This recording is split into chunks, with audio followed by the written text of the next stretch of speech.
There we go. That sounds good. Thank you. Thank you. Good afternoon. So nice to see you all. It's always it's sunny in this room in Philadelphia today. I'll say that. We're here to have a great time and learn some stuff and leave galvanized for the task ahead of us. Great to see this nice turnout on this rainy day. I'm Michael Tomasky. I'm the editor of The New Republic, and welcome to the Philadelphia Stop Trump Summit. Yes. It's great to see you all. Okay, I'm going to start with the disappointing news, okay? Just to be upfront. Mary Trump got sick this morning. Yeah. She had to go to urgent care, actually. I think she's doing okay, but she wasn't in any shape last to get on a train. But look, we've got these wonderful people. We've got Molly Jong-Fast. We've got Rick Wilson. We've got George Conway on video screen. And, we're going to have a great time. Also, Randy Weingarten could not be here. She got invited to, what's that place called? The White House. So we kind of forgive her for that. But everything's ready to go. The only thing that's missing is that upside-down flag that I ordered for the backdrop. What happened there? I don't know. Have a couple of thank yous that I need to do before we start. First to the publisher of The New Republic, Michael Caruso. Is he in this room? I don't see him. Yeah, thanks. The Stop Trump Summits were Michael's idea. We did one in New York last October. We hope to do more this year in swing states. I want to thank Kim Blanchard of The New Republic, our marketing director, who did terrific work in putting this together. Let's see, I want to thank our friends at POGO, our partners for this event. POGO, the Project on Government Oversight.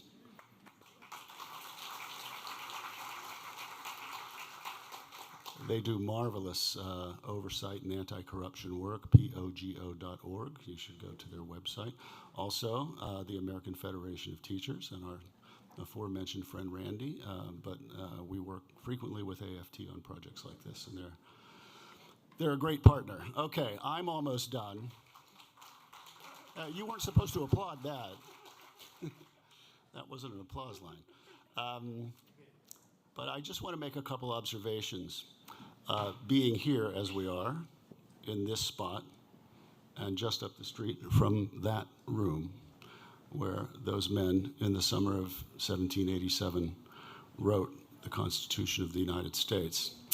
It's a document that we can certainly call flawed, and it's been under fresh re-examination and scrutiny here in recent years for some of the things that are in it, beginning, of course, with slavery and the 3/5 clause, but extending to,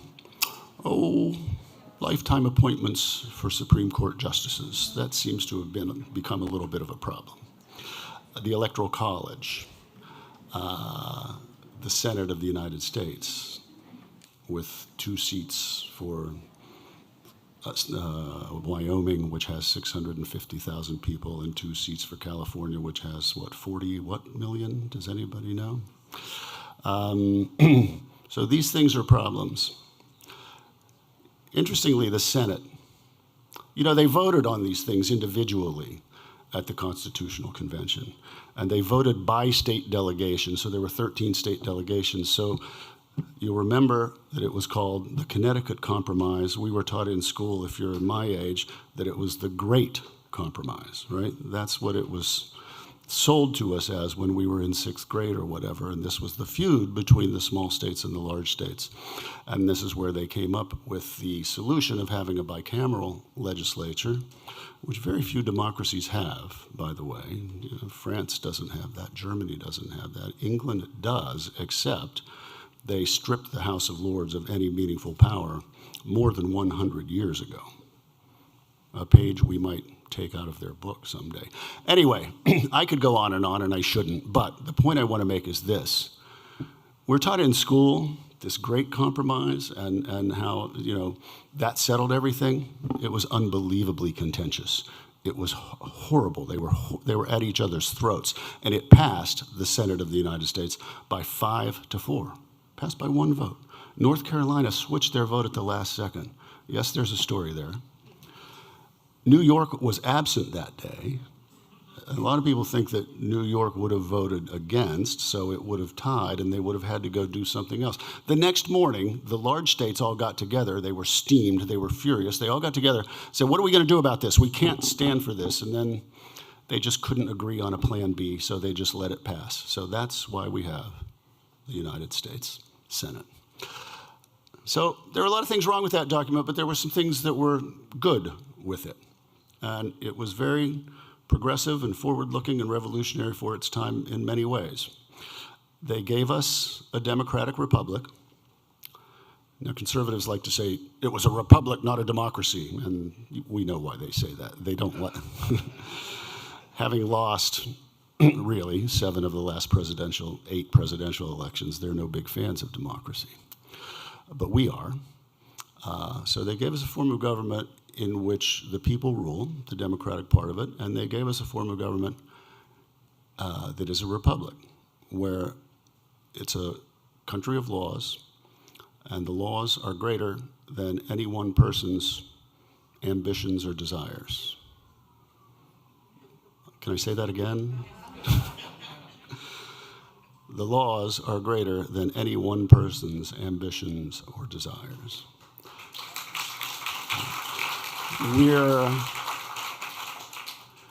That proposition is being challenged today in a way it has not yet been in these United States, and that's why we're all here today. I want to thank everybody who's joining us up here on this stage. I want to thank all of you for you taking time out of your day to care enough to come here. So we're going to get started, and I'm going to hand things over to Skye Perryman of Pogo, and she will introduce the panel. Thank you.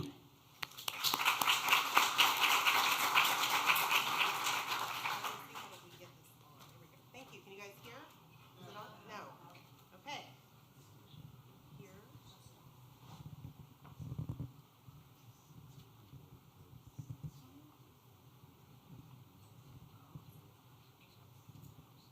We will figure it out. You guys, can we get one on and then we'll...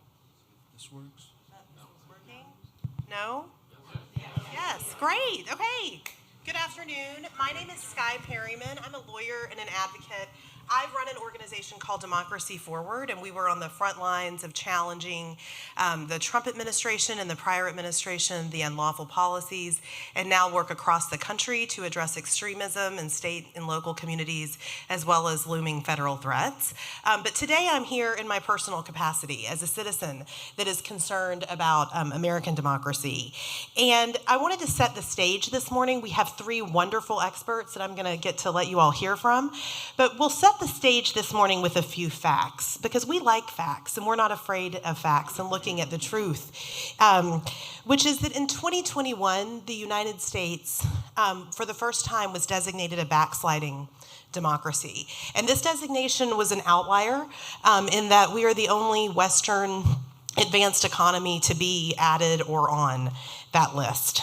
Last year, you probably saw that 13 presidential libraries from Hoover to Obama, so there's a lot of folks that disagree about a lot of things in those libraries, but all of them issued a warning on the state and the fragile state of American democracy. And then just this last week, we saw a sitting member of the U.S. Supreme Court. We read a story about election denialism and a symbol of election denialism flying in a sitting member of the Supreme Court's yard.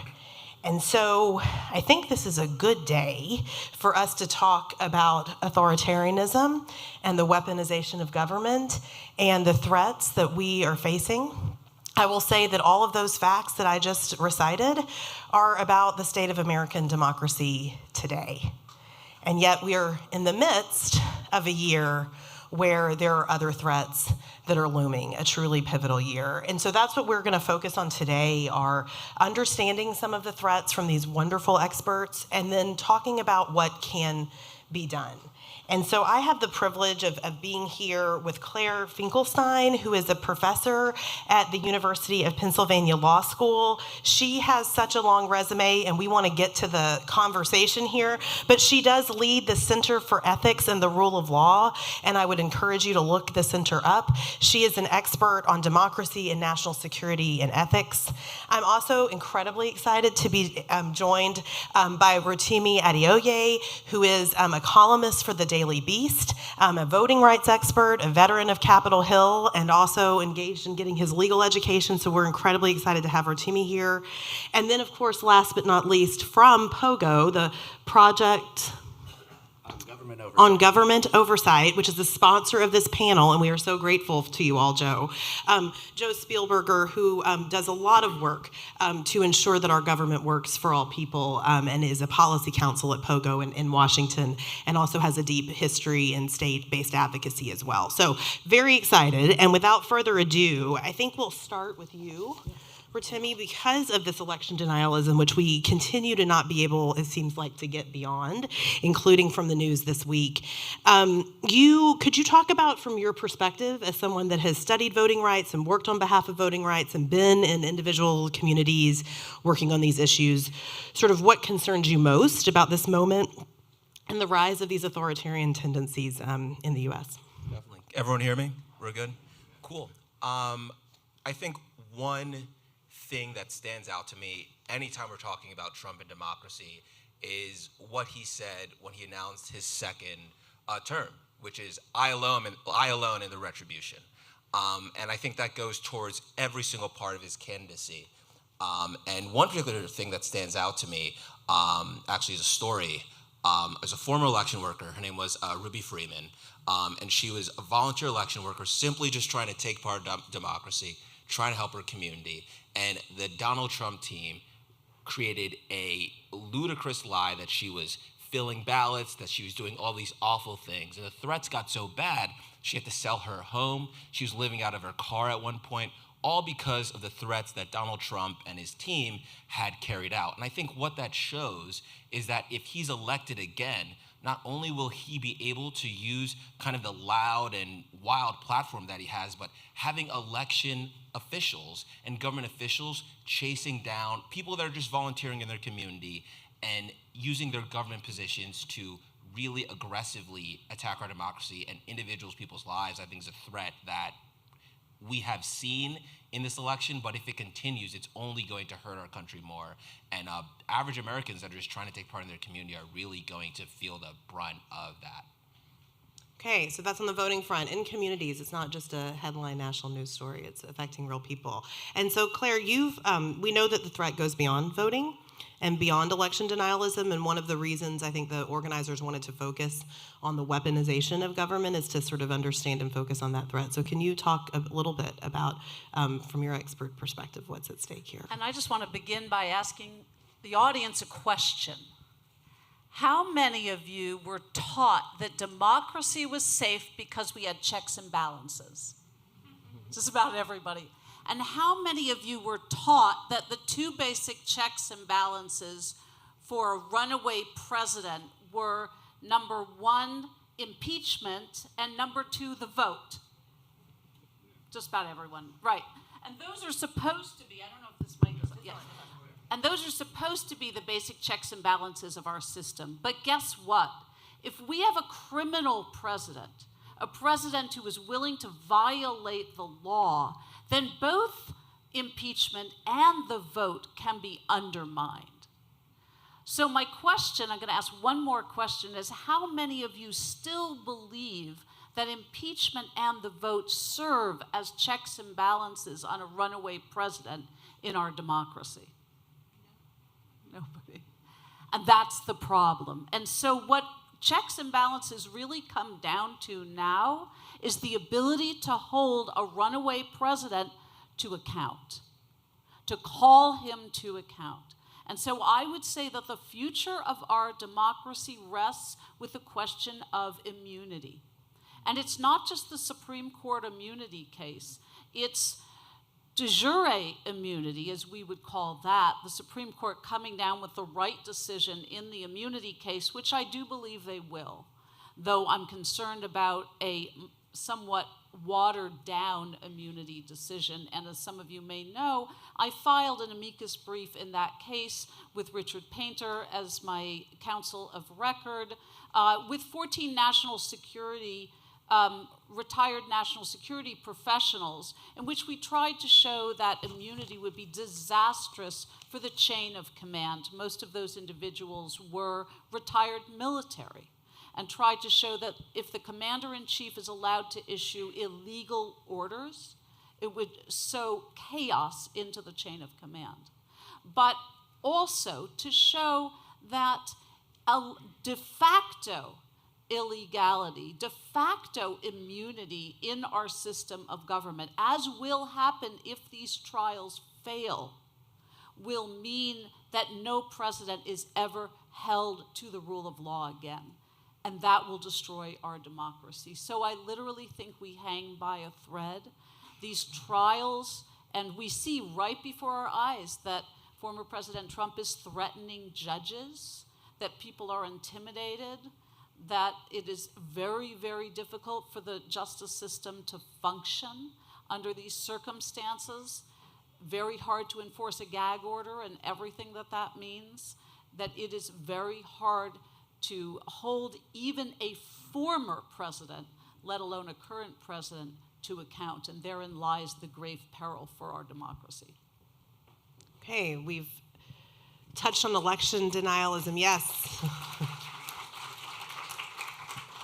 The absence of checks and balances and the need for checks and balances. And then we're gonna zoom out a bit. And Joe, I'm gonna ask you to maybe talk a bit about the threat that has been posed by a document that has come out and what it represents, 900 pages, called Project 2025, where over, now I think it's up to 100 extreme organizations have joined together to produce a plan to remake our American government. And in particular, I know you've been doing a lot of work on civil service and good government. And so if you could talk just briefly about the threat that you've talked to us about that you see posed by those issues. We've been closely tracking all of the various efforts to dismantle and destroy the federal civil service. Of course, federal workers play such an essential role as a guardrail against authoritarianism. They are hired based on merit and for their qualifications, not to serve an individual president or to pursue a partisan political agenda. And they are also the best positioned and the first line of defense to speak out against abuse of power, against corruption, against other wrongdoing when they witness it. When we look back at the Trump administration, a big reason why we learned so much about the abuse of power and everything else that was happening was thanks to federal workers who became whistleblowers, who stood up and spoke out against what was happening, taking huge risks to themselves, their careers, their livelihoods in the process in order to do the right thing. And as we saw, President Trump became increasingly frustrated by these people who, in his mind, were standing in the way and not pledging their loyalty to him personally, and he wanted to get rid of them. So very late in the administration, towards the very end, he signed a new executive order referred to as Schedule F. Schedule F was a plan to destroy the federal government by reclassifying federal workers to strip them of their due process protections and make it easier for them to be fired. This would allow a president to purge the civil service of nonpartisan experts, people who serve with integrity, and pack every federal agency with partisan loyalists who'd be willing to follow any order without question, regardless of how unlawful it might be. As one really brief example of this type of purge, one of the first agencies that went forward in implementing Schedule F was the Office of Management and Budget. They would have reclassified 88% of their workforce as Schedule F, stripping them of their protections. They went first because the administration wanted them to set an example for other agencies to follow. So we can only imagine, had the Schedule F policy been fully implemented and had other agencies followed their lead, now all of a sudden we're talking about 88% of people in every single federal agency. This would inevitably lead to direct harms against people and communities all across this country, and it is a foundational element of an authoritarian agenda, because after you sideline all of these people, which can be done through mass firings, it can also be done simply by stripping them of their protections, chilling First Amendment free speech rights, chilling dissent, and creating and perpetuating a climate of fear and intimidation. There is nobody left who is able and willing to speak out and prevent a true authoritarian takeover of our federal government. Okay, so, thank you.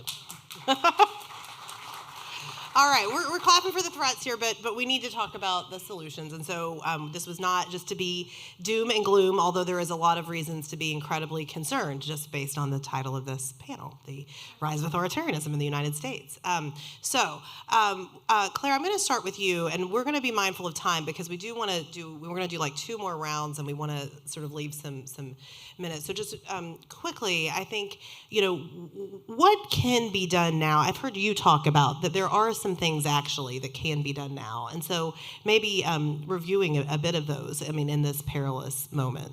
Yeah, thanks. Thanks so much. Yeah. Okay. I think we need to go on 2 tracks at once. While we're busy trying to defeat Trump. It's not working. Yeah. While we're busy trying to defeat Trump, I think we really need to put a lot of energy into preparing for the possibility that he will be reelected, and we really have to stare that hard in the face. We didn't do that in 2016. Nobody actually believed that he was going to get elected, and we have to get ready for that. And I think the Biden administration, it's a very difficult position to be in, because of course they don't want to plan for their own demise, but they need to get ready for the possibility that so many of the vulnerable points in our democracy will be used as a lever for authoritarianism. And the Justice Department comes top of mind. So the first thing that we're going to see, day one of a new Trump administration, if any of the trials are still going on, is Jack Smith will be fired. Now, Democrats, interestingly, have been against bringing back the special counsel law, because they don't like the way it was used against Bill Clinton. But let's look at that, right? Are we sure? Everybody's worried about, special counsels, but are we sure that we don't want to imbue our special counsels with greater independence? Because it might be the only hope that we have. Are we sure that we don't want to imbue our Justice Department with greater independence? That can be a two-way sword. I've been looking a lot at the Insurrection Act, and there were calls for law reform around the Insurrection Act, which, as many of you may realize, can be weaponized against dissent. We saw something like that in Lafayette Park. And systematically going through all of the things that happened in Trump 1.0, getting ready for Trump 2.0, let's remember that delicate meeting that happened in the White House when Trump was seriously discussing having the Army seize voting machines to redo the election, right? That is a chain of command issue first and foremost, because we need to make sure that our military is prepared to refuse unlawful orders, right? So one of the things that we've been looking at is military training and trying to shore up our military around the idea that you may have to get prepared for getting illegal orders to deploy against civilians. And what are you going to do when that happens? So there are a lot of points. Another point I'll mention is there were 3 Justice Department memos saying you can't indict a sitting president. If the trials are still going on, I guarantee you those will be used to say, and that means you have to shut down trials against a president that comes in with indictments. I think arguably that's a different matter. The Biden administration should be issuing a memo right now that says, guess what, that principle that you can't indict a sitting president, that doesn't apply when you already come in with an indictment. There are many, many points on which I think we can be preparing for a Trump 2.0. And Rotimi, can you talk about can you talk about other sort of preparations around voting? I mean, is there a role for Congress here? What can people do? And we'll do have another round of sort of on individual people. So I think more systemically, like what could be done now on voting and voter protection? I think looking at Congress, one of the things that has personally frustrated me as someone that pays a lot of attention to voting rights, I was at the ACLU kind of spearheading a project on this, is getting Congress to pass the John Lewis Voting Rights Act. It is incredible that at this state in our democracy, we don't have a Voting Rights Act. We don't. This was signed by Reagan. It was re-signed by Bush. It was signed by countless Republican presidents, and it hasn't been reauthorized.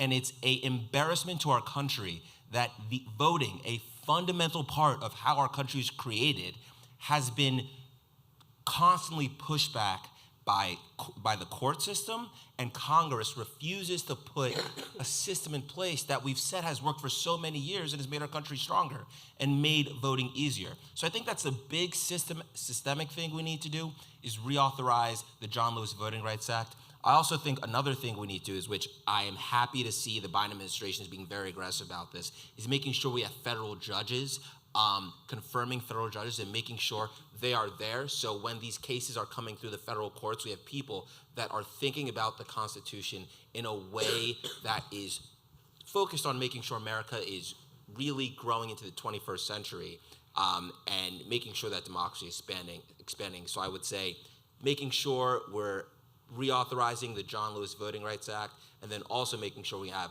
federal judges in place.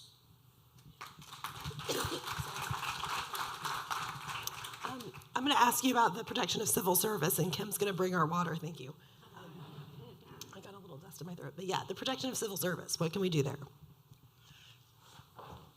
Yeah, so fortunately we have seen a little bit of progress or traction on this issue recently. The Biden administration recently issued a new rule which offers some additional protections for civil servants, but this is realistically only likely to delay the re-implementation of Schedule F by a matter of months, if that. What we really need is for Congress to legislate, but I want to really break down why this is so important, because when we talk about fighting Schedule F, yes, we want federal workers to have the rights and protections that they've earned, but we are much more concerned about protecting the public from a fully politicized and weaponized civil service. Federal workers, of course, play essential roles in providing all of the services and benefits that we rely on. They live and work in every state across the country. They are out there providing disaster relief. They are administering Social Security, Medicare, Medicaid, other benefit programs. They're researching infectious diseases. They are monitoring the safety of the food we eat, the water we drink, the air we breathe. I think everyone in this audience would agree that we deserve a federal government that works for us, that serves us fairly and effectively, regardless of who we are, where we live, or how we vote. All of the rights, protections, services, and benefits that we rely on to live our lives could be at risk under Schedule F. For example, if you are a senior citizen who receives Social Security, it's possible that those benefits could be withheld or delayed if you happen to live in a red state or a blue state. If your home is at risk for a natural disaster, that federal relief that you need could be upheld. If a president perceives you or people in your community as political enemies, they could order the IRS to audit you. They could order the Justice Department to investigate and prosecute you.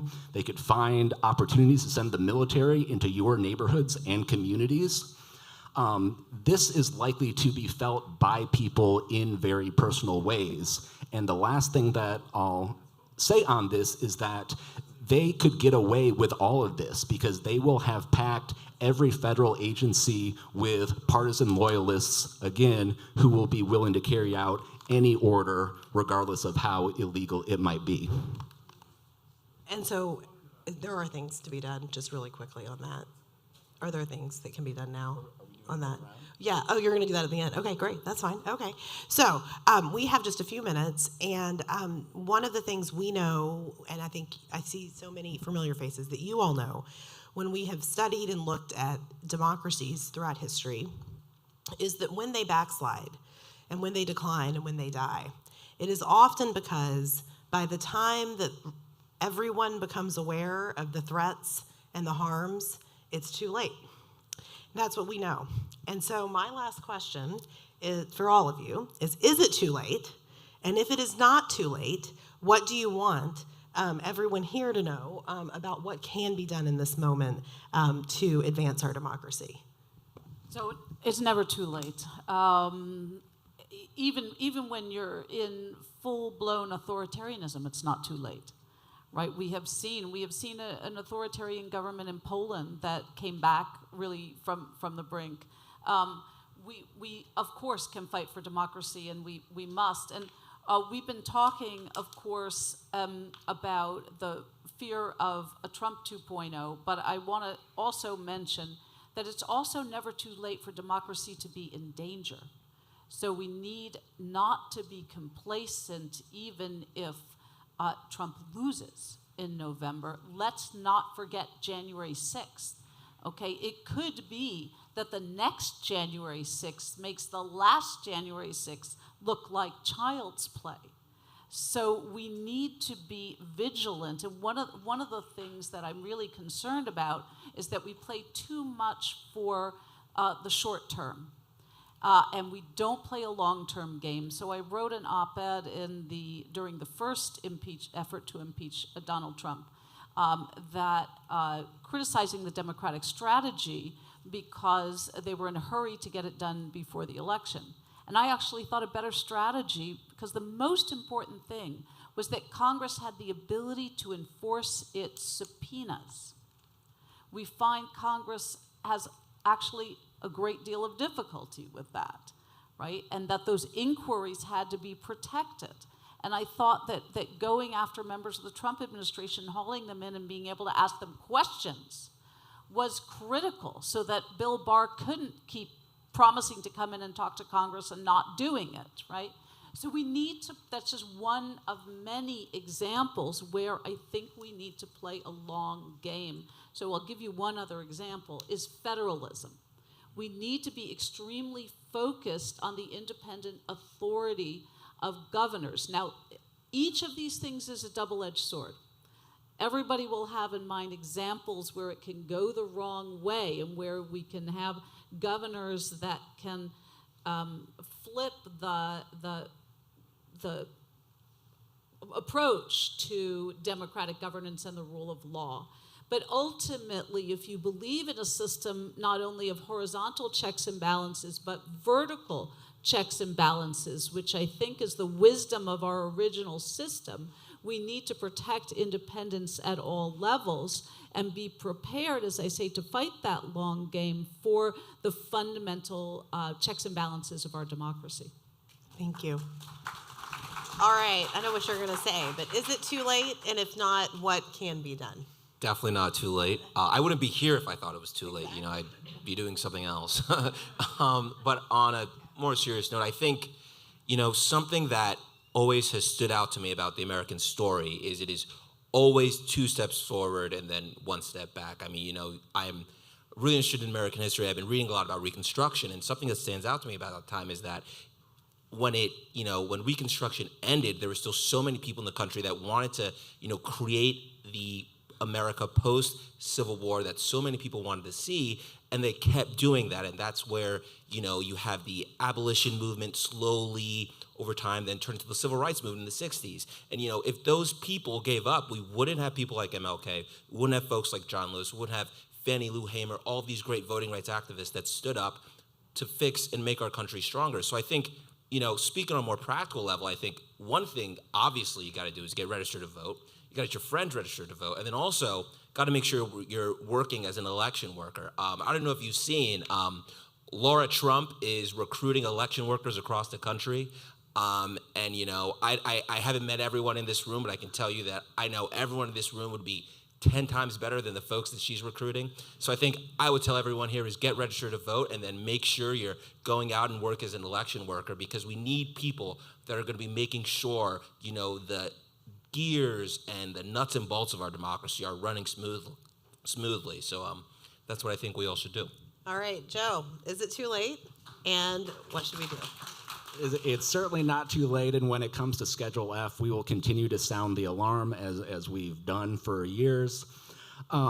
What we really need people to understand is what Schedule F is, why it's important, and how it's likely to impact you, your families, your communities, and people you care about. Talk to people you know, talk to your elected representatives, because at the end of the day, again, Congress needs to legislate, and so what we really need is a bipartisan commitment across the political aisle of lawmakers in Congress to commit to maintaining the nonpartisan expertise of the federal civil service as a core tenet of protecting our democracy. Thank you all for joining. As a point of privilege, I'll just say, everyone on the stage, you guys are doing amazing work. So you have their names and the centers and institutions that they're from. Please follow that work. It's been wonderful to be here with you all today. I think there'll be some time to talk on some of the breaks and to see all of you. But thank you for your commitment to democracy. We don't think it's too late. None of us would be here. And I think that, this is such a special place to be holding this. And of course, if people that came before us thought that it was too late or that the odds were too tough, we wouldn't be here today. And so I think that that's how we'll leave this pretty daunting panel, if I must say so myself. But thank you all for your commitment to democracy.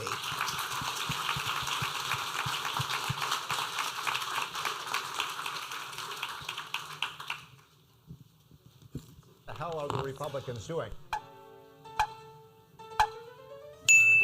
Kevin McCarthy abandoned you, Ken Buck abandoned you, and Mike Gallagher just announced on Friday that he's going to resign. The majority is down to just one. Seems like Republicans are in complete disarray. Feels like these guys are basically walking out and giving you all the finger. Hope future Speaker Hakeem Jeffries sent you a nice fruit basket today. I filed the motion to vacate today. The clock has started. It's time for our conference to choose a new speaker. What person that can pass a competency test would want to be the Speaker of the House? The Freedom Caucus right now has been a disaster. I feel we are seeing yet another tantrum by a tiny faction. God help us. The House Republican majority is a dysfunctional embarrassment. It's like trying to herd cats. You think your job in life is to grandstand and complain while the other team runs over you? This is why conservatives call the GOP the stupid party, by the way.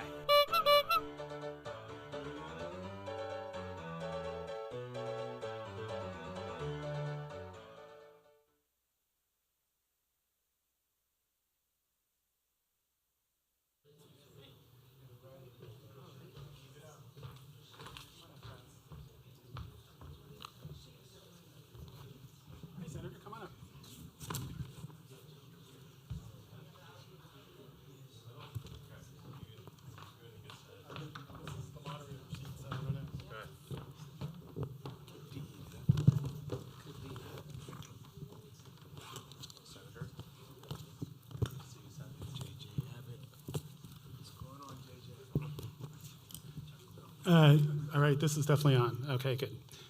Hi, everybody. So this is a panel. I think the name changed 3 times. It was Wither, Pennsylvania originally, and that was a little. But I think it's, basically we're talking about, this panel is going to be a little bit more political. We're going to talk a little bit more about the political prospects for what's going to happen in Pennsylvania, which I know is something you're all following very closely. So we don't have a lot of time, so I'm going to try and be really quick, introduce my panelists. To my immediate left is Kadita Kenner.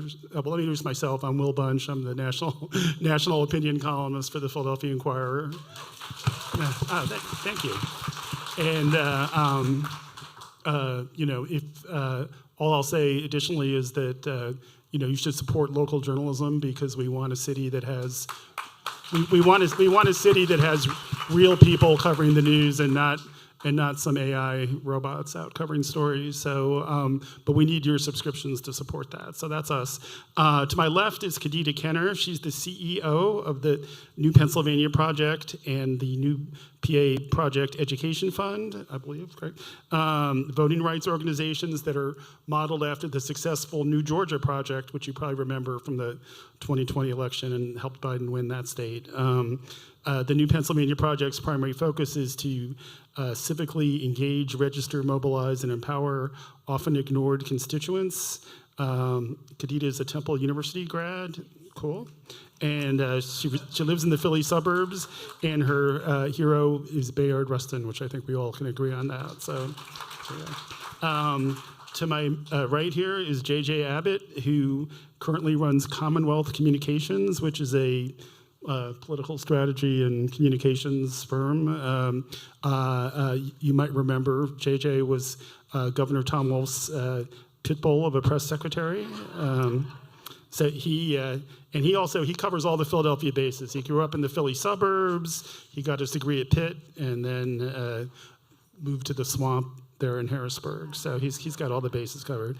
On my far left is someone who, if you're from Philadelphia, probably needs no introduction, but I'm going to give him one. It's State Senator Vincent Hughes, who's an icon. He's represented Pennsylvania's 7th Senate District in the western part of Philly, and I think part of Montgomery County, if I'm not mistaken, since 1994, which is a year before I even started working at the Daily News and Inquirer. So he's been around. He's the top Democrat on the Senate Appropriations Committee. So if anybody needs an appropriation, hit Senator Hughes up after the event. Yeah, and he's a real champion for the progressive causes that all of us here care about, like raising the minimum wage, expanding health care, getting more voting rights, making college affordable. So, what's great about this panel is I think we've really got all the bases covered here. We've got a strategist, we've got somebody who's doing on the ground, get out the vote type work, and then we've got a key Harrisburg insider. So, I'm not going to ask anybody to predict who's going to win. Look, we all know it's kind of dead heat-ish between Trump and Biden. But what I think would be helpful is to get everybody's opinion on what you think is different about this 2024 election in Pennsylvania compared to 2020. Are there certain voting blocks where Biden is looking strong, he's in good shape, and I think more importantly, which are the demographics or maybe even certain geographic parts of the state where you think he needs to do a little bit more work. Khadija, because you're involved in door-to-door stuff, I'll ask you to talk about that first. All right. This is working. All right. Good to be with you all. Happy to be on this panel with these gentlemen. And I'm going to say this, too. I have your wife's lipstick on right now. Okay, all right. Yeah, so I will tell her that. Shout out to Shirley Ralph. All right. So there's a lot to be done here in 2024 that's obviously different than what we were able to do in 2020. I lead an organization that is doing voter registration. We've already registered 40,000 Pennsylvanians to vote in the last 2 years. And what's different about this moment is that we have to overcome much more disinformation and misinformation in this election than we ever had to do in 2020. And if I think about who it is that needs to be concentrated on in this moment, who needs to be centered, it's the exact communities in which our organization actually centers. It is communities of color, it is Black, it is Indigenous, it's other people of color. It's the youth, which we consider 35 and under. So shout out if you're 34, you are a youth. And it is also immigrant communities of new Americans. And these are the communities that must be engaged more heavily than ever before. And we all know that it is the Black vote that is winning these elections for these Democrats. And if we don't have turnout in this election by Black folks to save democracy one more time, we will be in trouble. So I'll leave it there. JJ, is it JJ, as a strategist, what should Biden be doing strategically to get the constituencies that he needs to do more work on? Well, I think what's different about this election is that nobody wants to happen again. And so, we didn't really want Trump again, obviously, in 2020, and there was a lot of momentum there, but there's just a lot of malaise about the state of our politics and the state of the world. And I think that's why it's really important that, across the demographics that Khadija mentioned, which I think really summarizes a lot of it, is I think the thing that's different this time is that we have a much bigger percentage of people that are likely just to opt out, that they are likely to see politics as just not serving them. And I think that could be people who don't vote at all. It's people who may go to the polls and vote in a local election but don't vote in the presidential, or it's someone that's going to make the wrong choice of, we have a binary choice in the election, and there are going to be other people on the ballot that could impact, how that goes at the top of the ticket. And I think what I just want to say, is that what's most important about this, in order to overcome that, is to actually make this election about the people who will be impacted. Joe Biden is going to go back to Delaware if he loses, but a lot of people there's going to be stark consequences for a lot of people. We heard about that before, but I think what's essential to go with that, and I think just something that we have to keep in mind, is that doom is not an inspiring strategy for getting people to go and vote. And so we have to make it center people, but give people utility that they can overcome this stuff. We beat Donald Trump in 2020, and a lot of people didn't think we would. And since 2016, a Republican has not won a major statewide election in Pennsylvania, and including presidential, governor, and U.S. Senate. And so I think what it is that we have to remind people that they have the power over their own futures. And so there is a lot at stake for a lot of people, but that has to be paired with a message. And that's what's so important about the work that Khadija does, is that they're on the ground and they're inspiring people that their voices do matter, that they have the power collectively to make their communities better. And so when all of you are out there, have that ability as well. And so it is really important to get involved. But also think when you're communicating about the election and politics, think of the person on Khadija's team who has to go and convince someone who's struggling economically, who doesn't have time, who doesn't have money, that this has to matter to them. And so I think what we can all do is think about the stark contrast that exists and the stark consequences, but also remind people that they can win. Remind people that in places like, no one thought that UAW would win an election in the South to organize a plant. They just did. No one thought that voters in Kansas and Ohio would come out and protect abortion rights in a red state, but they did. And so there are examples over the last few years where we have been winning, and we have to remind people that even with these dark, dark threats, that we can still inspire them. And that's particularly important in people who are young, people who are struggling economically right now, and people who are members of communities that have felt like they've been left behind for a long time. Cool. Senator Hughes, I'm wondering what you're seeing, what advice you might give to the Biden campaign to make sure they win this state. Well, first of all, let me say this. I want to build off of the conversation from the last panel, because there's one piece that they left out that all of you need to make sure you're paying attention to. And that is who is in the state legislature in any state across this country, all right? Do not just focus on federal elections. Make sure we take care of Joe Biden. Make sure we take care of Bob Casey. Make sure that we maintain the Pennsylvania House of Representatives Democrat. Make sure we flip the Senate in Pennsylvania, which is doable. We only need 3. There's one right there. She knows. She knows we only need 3. We know exactly where they are, and it is definitely doable. But no matter where you are, if you're talking to anyone anywhere around the country, all right, and you're talking politics, make sure you do not leave out the state legislature. I think we found out 4 years ago how important state legislatures were. All right. Now that's from that is not just from the electors and that whole the electoral college, that whole piece and confirming all of that.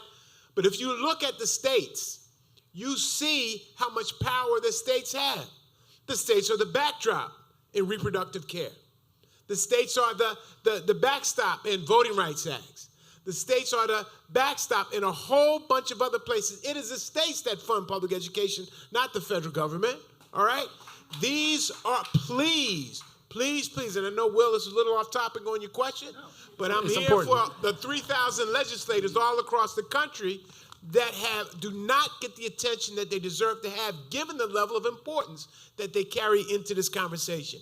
Please make sure that the state legislature is a part of the conversation. Now, I will say this, my observation about the campaign cycle that we're in right now, Khadija knows this, JJ knows this, usually the conversation about black and brown voters is happening in August, September. That's not happening now. That started at least formally 6 weeks ago, okay? At least, all right? Now, there's some circles that Khadija hangs out in that I'm not in, all right? It happened in other places. JJ, you know this to be the case as well, all right? That there's been organizing and there's canvassers already knocking on doors now. There's messages that's already being developed now. This activity, and the difference here, and I'm the glass half full guy, okay? I'm not the glass half empty. I got a president, and I'm straight up, this is a political conversation. It is stop Trump, right? Okay, all right. I got a president who's got a hell of a record to stand on, all right? And we should not apologize for that record. Is it perfect? No. Ain't no politician or elected official with a perfect record. None of us. You all are wonderful people, but nobody in here is perfect either, all right? So but a record with the lowest unemployment rate in history, okay? A record with massive investments, first black vice president, female vice president, first black female Supreme Court justice, more diversity on the federal bench. The federal bench was talked about earlier. More diversity there, not just in color, but in choosing folks who come out of the public defender sector as opposed to prosecutors, okay? All right, which has usually been the case with. So it's a hell of a record to stand on, and we can't walk away from it, all right? But as Khadija said, what we're fighting now is misinformation, all right? And the fact and folks, this is not just Joe and Kamala got to carry this. We have to carry this. All of us have to be the clarion call to what is actually occurred in terms of a positive message, JJ, in this work that's been done, all right? But in terms of the hell that could be unleashed that was discussed a few minutes ago, all right, by the previous panel, of if that knucklehead, I said it, this is televised, right? Okay, all right. I've said worse, and I may say worse before the panel is over, all right? Okay, if the captain of chaos gets back in, all right, and asserts the power that he would have available to them. Great record of service by this president and this vice president. Great record of service. Just look through the facts. But we have to be the voice of that, because it is in those individual conversations, which is what your door knocking does, Khadija, all right? It is in those individual conversations with folks that we know that we can then influence other people to see the truth and the reality that has been the case for the last 4 years. So, okay.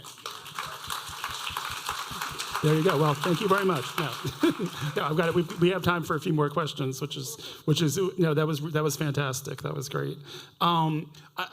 So I wanted to drill down, and actually, although we talked a lot, but we didn't talk about this demographic, which is good. So I wanted to ask you specifically about young voters. There's not a ton of them in this room. There's a few of you. God bless you for coming out. But a lot of us, like myself, I'm the parent of 2 millennials, and if you talk to them, you know that but it's tough with Biden and young people, that they're not a lot of them aren't fans, and some of it's over very specific problems. We all know the rent is too damn high, right? And people aren't happy about what's happening in the Middle East. So given those problems, and I think those are big problems. So what is what does Biden do to win these young voters back? Because they did support him in 2020. So we'll flip the order a little bit. JJ, what do you think the young voter approach is? Well, I think one thing to keep in mind always is with something like young voters that they aren't they're not a monolith, right? There's a lot of different things, but that particularly for people under 35, they're facing serious challenges. But I think that gets the idea of making the election bigger, as Senator Hughes said, bigger than just the presidential election, bigger than two candidates, bigger than even two parties, and it's really about two futures. And I think particularly for young people, it's about a future where they have a president that they may not like, but will at least listen to them on things like student debt, on things like medical marijuana, even reproductive rights. Joe Biden has moved in a positive direction, because he's been pushed by young organizers who have led the fight to make sure that he's fighting for them. But the choice that they have is not between getting some or more or less of what they want. It's getting anything or getting nothing and going so far backwards. I mean, I think we'd be in a scenario on all those things, whether it's climate. Biden's done the most on climate of any president because young people pushed him, because of organizations that were founded and run by young people who pushed him to do it. And I think that's a message that we have to bring to folks, that there is a choice here, and the choice is between someone who will listen and who will try, and there's then someone who's going to let all of the worst people in the country, the worst CEOs, the worst oil executives, the worst extremist groups, do whatever they want. And that's Project 2025, that's Schedule F, which I didn't even know that was a thing, but we'll work on the sort of marketing term for that. But I do agree, there's a lot that Trump's going to be able to do, and it's because of the people that are surrounding him and enabling him. And that's not a future that has any hope. It doesn't have hope for young people, but young people can organize and they can move someone like Joe Biden, and they have been incredibly successful on a lot of fronts. And I think you just have to continue to make that case. Yeah. So Khadija, that was great. Khadija, you like I said, you're on the ground. You and your people are actually ringing doorbells and talking to young people. What are you hearing, and what are you telling them? Yeah. The most recently registered to vote are the least likely to actually show up to the polls. So for us as an organization, this year, 70% of the people we've registered to vote are under the age of 35. And that's very important because there's not a lot of people talking to them. Or they're talking to them and not listening to them. So we're finding right now it's just engaging and meeting them where they are and trying to find these folks to then to engage them in the conversation after you register them to vote. You can't just register them to vote and then walk away. You have to talk about the issues and listen to the issues they care about the most, and thinking about their future. And young folks aren't any different than anybody else in this room. They care about the economy. They care about paying the bills. They care about inflation. They care about their student loans, and those who don't go to school are caring about other things too. So it's really just important that we speak to the youth as people that need to be able to cast a ballot, because they're going to be living on this earth longer than the rest of us at this moment. I'll also say, and this is a warning for everyone out there, is in this current climate, the youth are deciding not to belong to any political party. Last year, 17% of those we registered to vote chose to be unaffiliated. This year, it's 27% of the youth we're registering to vote choose to be unaffiliated. Even when they know here in Pennsylvania, a closed primary state, they can't vote in a primary election for a candidate. They still choose. So it's all about engaging the youth, being intentful and being intentful with that, and then keeping in mind that there's just a lot of work to do. I'll just say this too: we have registered 2 100-year-old women to vote as well, right? One of which had never voted before. And when asked why she never registered to vote, is because she said no one ever asked her. So it is important that we get out here and engage the youth, because they're not learning these things in school right now. It is not happening in all of the schools. And if we're not capturing them and they're not seeing mom or dad vote, how are we going to bring this new generation in for a lifetime of voting? But just to build, I'm sorry, Will. Yeah. I'm sorry. No, go ahead, jump in. And be quick, and then we're going to have 1 minute each for our last question. There's progress. So in Pennsylvania, young person, apply for their driver's license, automatically registered to vote. We introduced that bill a few years ago. Governor Josh Shapiro, Voting Matters, Governor Josh Shapiro signed it into as an executive order a few months ago. So automatic voter registration, which we tried with Governor Wolf, we tried, all right? Didn't happen, but but young person, they apply for their driver's license, they're automatically registered. So now, Khadija, as you said, we got to listen to what's in their heart and their mind, which will take that automatic registration and then actualize that and get them to actually participate. So, as long as they can afford to get a driver's license, yes, and afford a car to even need a driver's license, and have access to get to the DMV, and wants to go through that process. Yes, there's a lot. Well, listen, we have about just a few minutes, so I'm hoping you can each take 1 minute each to. I'm going to kind of borrow this from the last panel, but I think people in this room want to know two things. What do people in this room? What can they do to help Biden win Pennsylvania in November, and also what's your best message of hope for people in this room in a minute? JJ, you can start. It's all about organizing, and so talking to your friends and family now before it gets completely nuts is incredibly important. Getting engaged in organizations where you can volunteer, whether that's in civic engagement or in the election itself. But I think we have to prove and we have to show in numbers that we're fighting back against these things, and that will inspire other people to believe that they have the utility to stop all the bad things that we're all talking about all the time, and that there is a hope for things. And that's what I just say is that always keep in mind that presidential elections are about the future. Bill Clinton, don't stop thinking about tomorrow. Barack Obama, hope and change. We're looking back and worrying about all the things that have already happened. We're trying to make a contrast about the future and give people hope that there's something that they can do to make it better.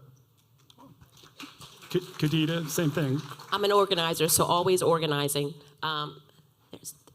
There's a good amount of you in here. Times it by 10. Talk to 10 people in your life, and talk to the young folks in your life. In Pennsylvania, only 1 in 4 high school students of voting age are registered. You have 4 grandchildren, odds are only 1 is registered to vote. That number decreases in the cities of Philadelphia and Pittsburgh. It's like 15%. Work to do. Engage the young people in your life, and don't assume that everybody is registered to vote. Don't assume. The last thing I'll say is, continue to support organizations that are doing this work on the ground, and continue to, just dispel the myths and the misinformation and the disinformation. The amount of people who, in this moment, believe that Donald Trump is responsible for that pandemic check is huge. All right, well, wait. Real quick, I'm just going to say, if you want to do something right now, you can Google New PA Project. You can go to their website and you can donate. And then they're going to get more people out there registering people to vote. Right. Yeah, and I have swag with me. Come get my swag and voter registration forms. I have these on me. Carry them in your purse. That's great. Senator, you get the last word. Yeah, I would just, again, as I started off, do not forget legislatures all around the country. Do not forget them. What they're doing in trifecta states, Minnesota, Michigan, places like that is off the chain in terms of public policy that's happening in those places. We're 3 away in the Pennsylvania Senate. Let's make this happen in Pennsylvania. Definitely, let's make this happen in Pennsylvania. But it's an attitude, folks. At this moment, it's about attitude. It is not Joe didn't do this and Kamala didn't do that. They did a lot of good stuff, okay? It's now up to us to be their voices to make this thing, to get this thing all the way over the hump. We saw what hell was like. We saw it. He has promised us, I know we're not supposed to run on doom, JJ, I understand that, but he has promised us a dictatorship, okay? And once you give a dictator one day, because that's what he said, I only want one, all right? You know they're going to ask for more. They're going to take more. We can't have that.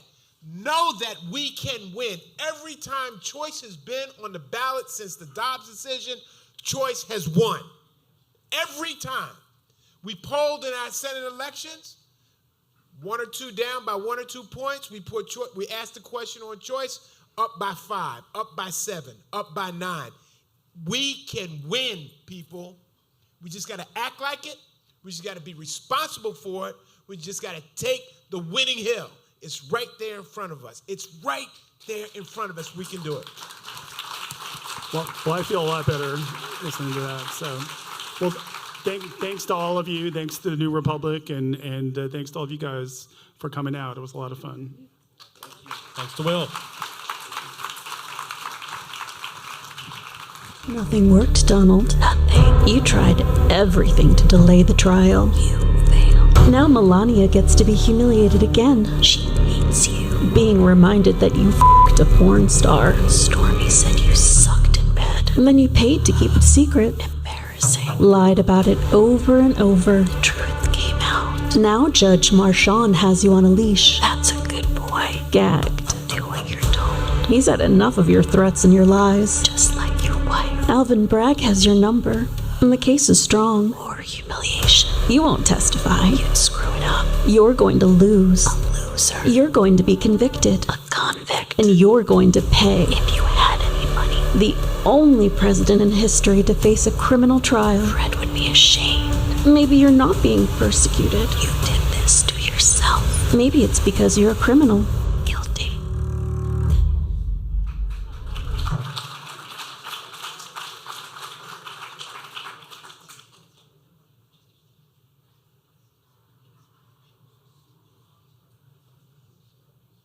Hello, everybody. I'm happy to say that we're joined here right now by George Conway.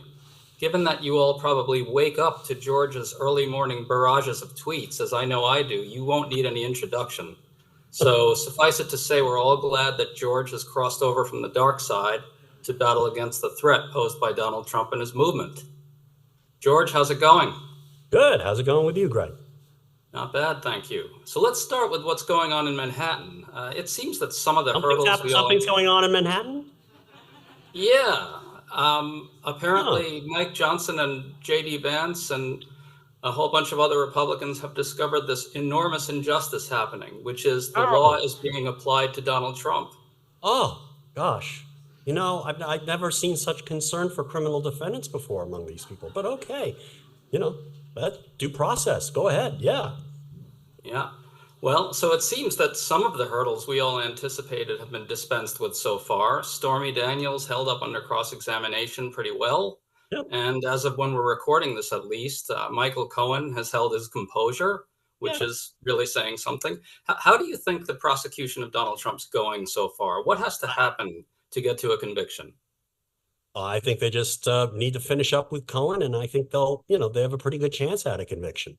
Now, you never know what a jury is going to do, but basically, the prosecution's strategy clearly has been to rely on the paper trail. It reminds me of a story that the judge I clerked for, Ralph Winter, who was on the Second Circuit and a Yale Law School professor for many, many years. And he really wasn't a practicing lawyer, but he was very, very smart and very wise. And he used to tell this funny story about a liberal Yale clerk who really didn't have a lot of common sense. He came into chambers and then he went out to watch a criminal trial down the street in New Haven and came back, and the judge said, "Well, how'd it go? What'd you see?" He said, "Well, the defense cross-examined the prosecution's main witness very effectively.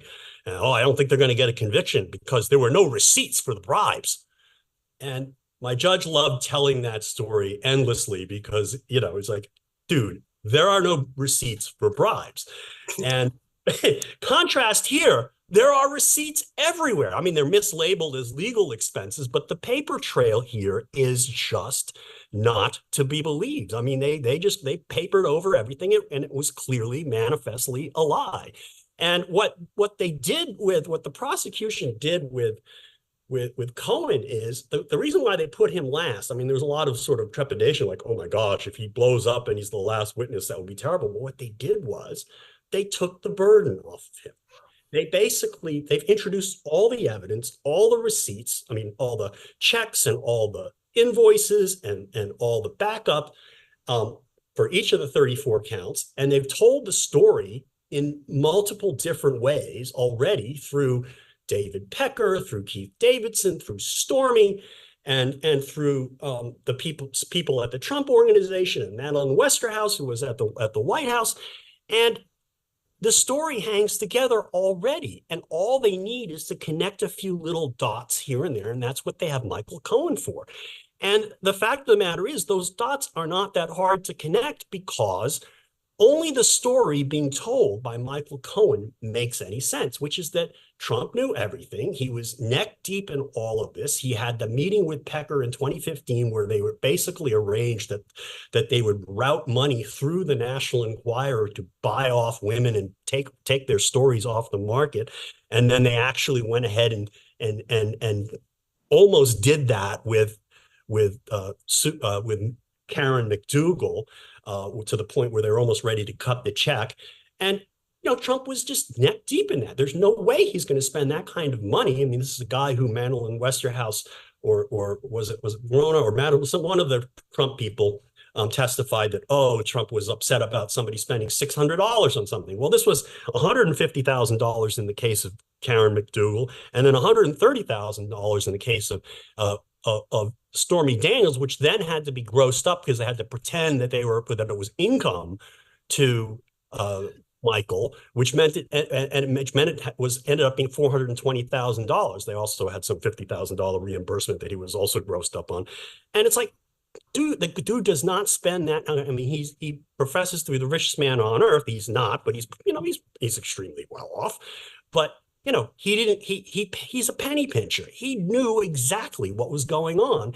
And to suggest that he didn't, particularly when he signed at least 2 of the checks, which were on his own personal account, which had, when they sent it to the White House, according to the people of the Trump Organization, and according to all the evidence and the documentation and the FedEx receipts and so on, it came with the backup attached that said retainer agreement for services rendered. And there were no services. He wasn't practicing law. It was the payoff to Stormy, and Trump knew all about it. No contrary theory of the case makes any sense. And right, so here, the story is very clear, right? Absolutely. And when you hear the suggestion that somehow Cohen, it all hinges on Cohen, that's just not true. The story is already there. Pieces are already in place. And Cohen really just confirms it and just takes it the additional step, saying, I had these conversations with Trump, which if he didn't say that, it wouldn't make any sense. Nothing would make any sense, because the notion that Michael Cohen took out $130,000 personal loan on his HELOC, his home equity line of credit, and ran the risk that Donald Trump would say, what did you do? Huh? You paid off this woman and didn't tell me? I mean, nonsense. Right. So Michael Cohen is not known for generously doling out huge chunks of money to people without being told in advance what it's all about. Let me ask you. Neither is Donald Trump. Neither is Donald. Right. Exactly. So a few months ago, though, to go a bit bigger picture, it was kind of possible to survey the scene and say, all right, looks like Trump really might face some legal accountability. But I think more recently, some gloom has crept in, right? Eileen Cannon postponed Trump's Mar-a-Lago trial, perhaps indefinitely. The Supreme Court looks more likely to delay Trump's trial for insurrection-related offenses until after the election, although in some scenarios you can see it's still happening, or part of it happening anyway. And now a lot of elected Republicans, as we said earlier, including House Speaker Mike Johnson, have joined with Trump to attack the Manhattan trial as illegitimate. What's your overall assessment of how things are going? Are our legal institutions proving resilient in the face of someone in a movement this determined to subvert them? What's the current state of things in your view? Yeah, absolutely. I think absolutely the legal system is holding up. It's doing quite well. I think that some parts of the legal system could have gotten started earlier. I think some decisions were made, and maybe that should have been made. Like, for example, this case, the one that in New York, actually was a real Federal Election Campaign Act federal case. And I think it should have been brought in 2021 when the former president was no longer immune from prosecution because because he had left office. I think that was a mistake on the part of the Justice Department.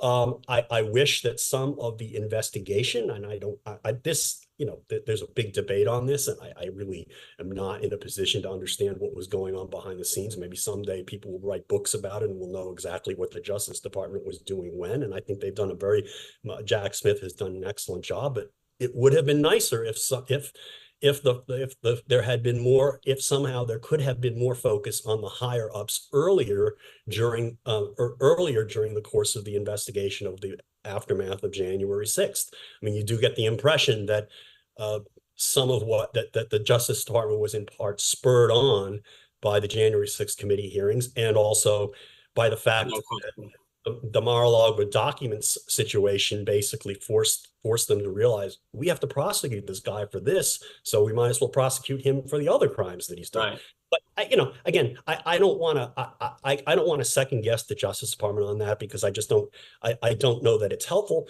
I think it's just useful to point out that litigation investigations often take white collar cases take a long time because they're complicated. There are lots of witnesses.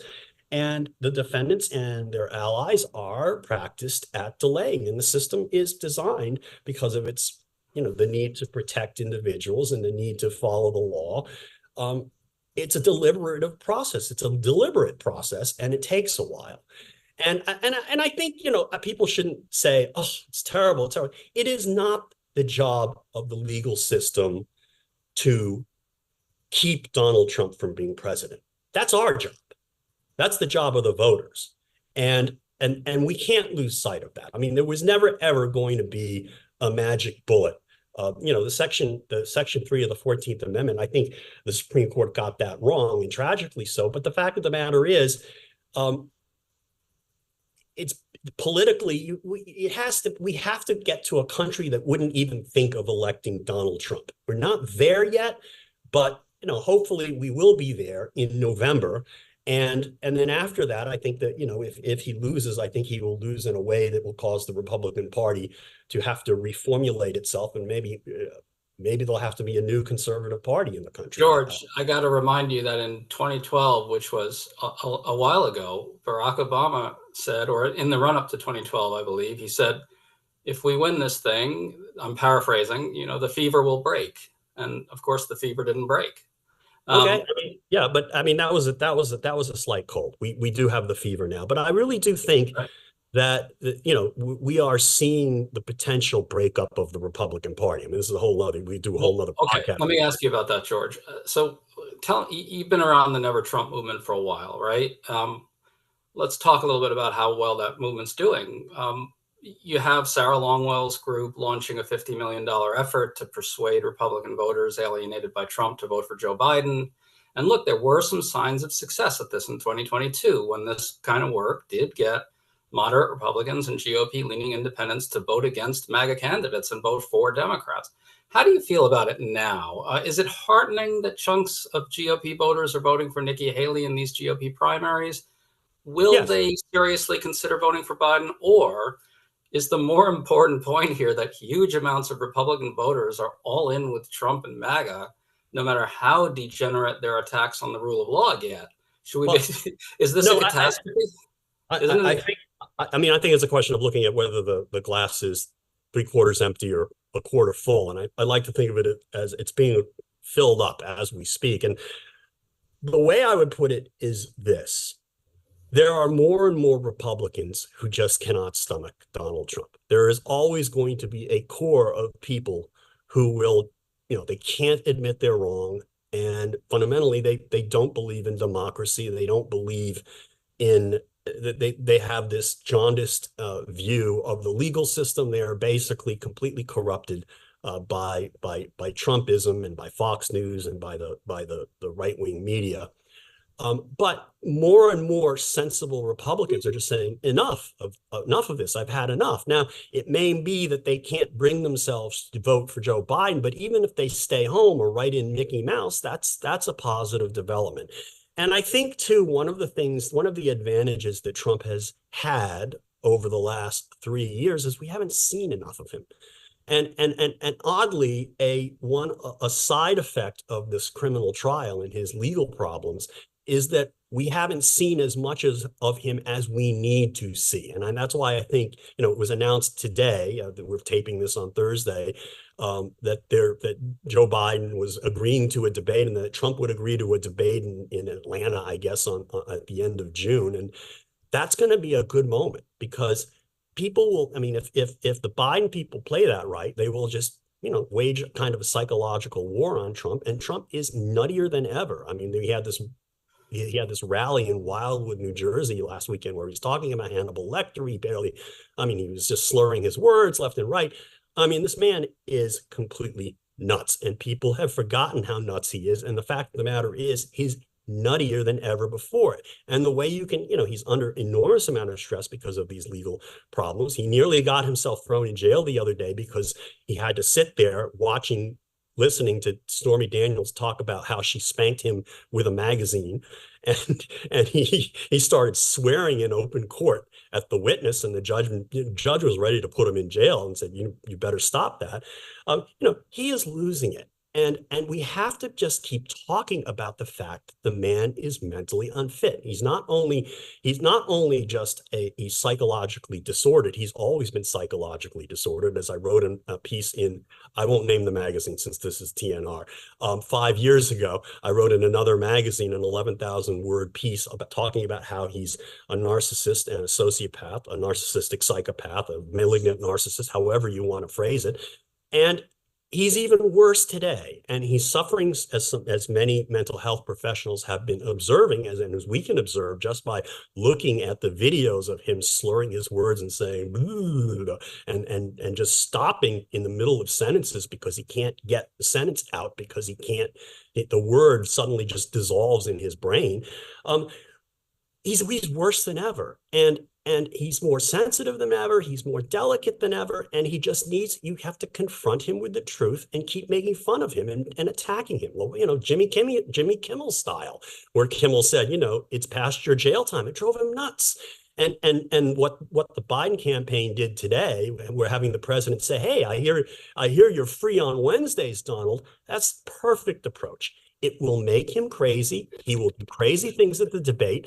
And then if I'm Joe Biden, he shouldn't do what he did last time, where he kind of got annoyed and said, man, oh man. So this time he go, Donald, are you okay? Do you need to take a break? Do you want to talk to your lawyers or shrink? Do that during the debate a couple of times when Trump, he will lose. We could have, it may not happen during the first debate, at some point, if the Biden campaign plays its cards right, and they play this, I hope they're consulting with psychologists and psychiatrists, I don't know, but if they're playing this right, we could have a Captain Queeg or a Colonel Jessup moment with Donald Trump, and that's going to be an all-time memorable moment that will bring an understanding to the American public, the sensible part of the American public who doesn't pay that much attention to politics except every 4 years. I would tell you, and is just dangerously insane. I worry a little bit about, there's a bit of a tension here where if you portray him as this kind of, goofy, half-cocked figure. No, you have to do, I know what you're saying there, and it distracts from the message that he's really a dangerous lunatic. Correct. He's a dangerous lunatic, but he's comical at the same time. The two things go actually together. Understood. And the fact of the matter is, the way you deal with a person like him is to mock him and make fun of him because it drives him crazy, makes him behave crazier. The other effect that it has, I believe, and this is an untested proposition, but one of the reasons why so many Republicans love Trump is that he pisses off the liberals. He pisses off people like you. He pisses off people like who are watching this video. And the answer to that is, don't be pissed off. Laugh at him. It's like there was an episode in a Star Trek episode where they were dealing with some awful supernatural creature that was holding the Enterprise hostage and then causing the members of the crew to fight each other and was taking energy from that combat. And then Captain Kirk and Mr. Spock realized that if they just laughed at this supernatural creature and just got everybody to laugh at them, the power, it shriveled away. And that is kind of how I view Donald Trump. He has to be mocked and attacked, but you have to do it with a smile. But you can say at the same time, this man is crazy. You don't want him with his finger on the button. And that's not a hard, the seriousness and the humor at the same time can go together. Now, let me ask you, you've been around the conservative movement, and especially the conservative legal movement, a long time. I mean, what does it mean that people like Mike Johnson, who are also members of the conservative legal movement going way back, right, are all in? Well, let me ask you this, are all in with Trump and trying to help him overturn his 2020 loss and protecting him from accountability for that, and then attacking the rule of law as it's being applied to Trump in Manhattan? Do these tendencies look to you, as someone who's largely broken with that movement, as something that has kind of long been endemic to the conservative movement, both legal and otherwise, as something that never Trumpers should have seen was there all along, or not? I don't think it was there all along, because if you talk to the Reaganites who started the Federalist Society, most of them, they're kind of aging out already. They're probably 65 to 70. They're just appalled. And I know a lot of them, I know a lot of these people, they're out of politics, they're practicing law, or they're retired, and they're like, they can't believe this is happening.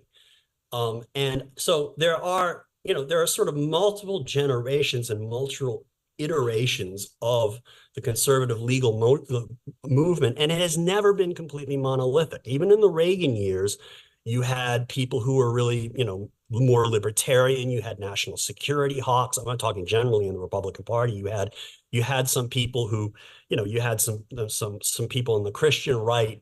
But it was, at that point in time, it was about religious liberties, or it was about,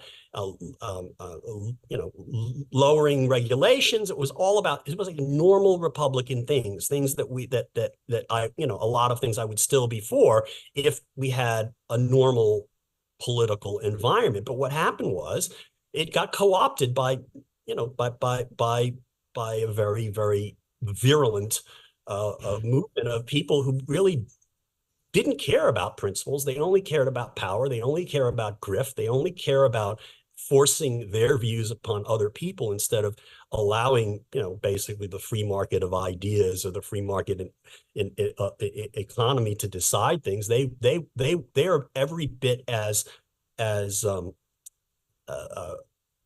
central, they believe every bit of as much in centralization as the people that, the conservative legal movement in the 80s thought they were combating. For example, nationalizing the rules on abortion. I mean, I guess what troubles me is you see things like the Heritage Foundation kind of flipping over and going mostly full MAGA. You see people like Mike Johnson Mike Johnson signing on to this brief that, in the Texas case, which really essentially sought to cancel tens of millions of votes that weren't for Donald Trump. And I just wonder whether we need to talk more about the role of kind of more endemic qualities in the movement leading to this moment. I mean, I agree with that. I mean, I absolutely agree with that. I think there is a sickness that has affected the entire right.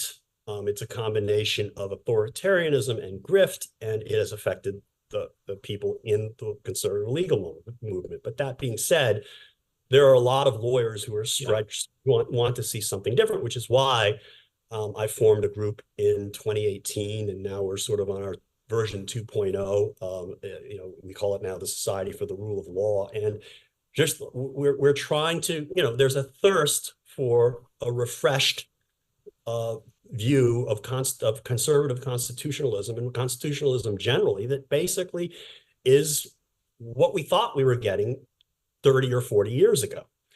And the first most essential thing is belief in the rule of law, applying rules fairly, equally, and including applying the rules to a president, the laws to the president of the United States or a former president of the United States.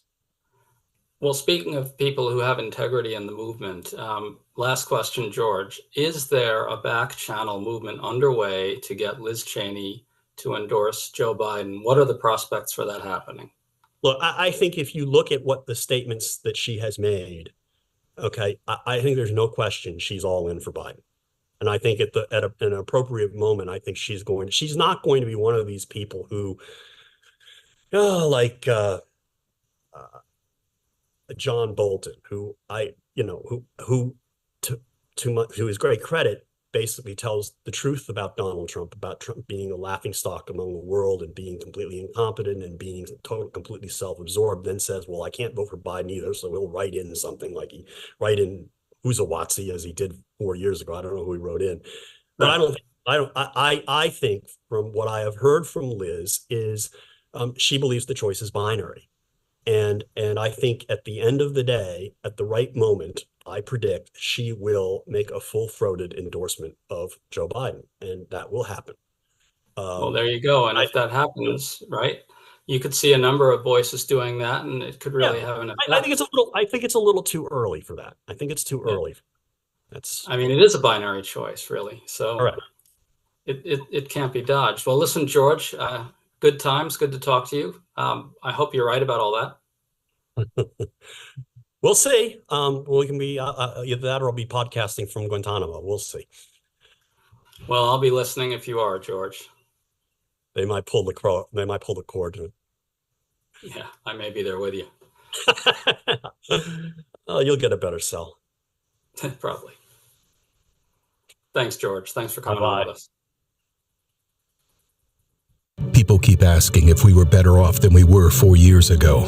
Of course we are. A booming economy, more jobs, higher pay for the middle class, respected in the world again. Stability, sanity, kindness, respect. And most of all, decency in the Oval Office again. America is working and working together. The problems we still face at home and abroad aren't from this White House. They come from a desperate, unstable man and the followers who give him power. The same man who endangered America's health. I think it's under control. I'll tell you what. How? 1,000 Americans are dying a day. They are dying. It is what it is. Wrecked our economy and tried to overthrow our democracy. Were we better off 4 years ago? That's the wrong question. The question is, what do we want the next 4 years to be?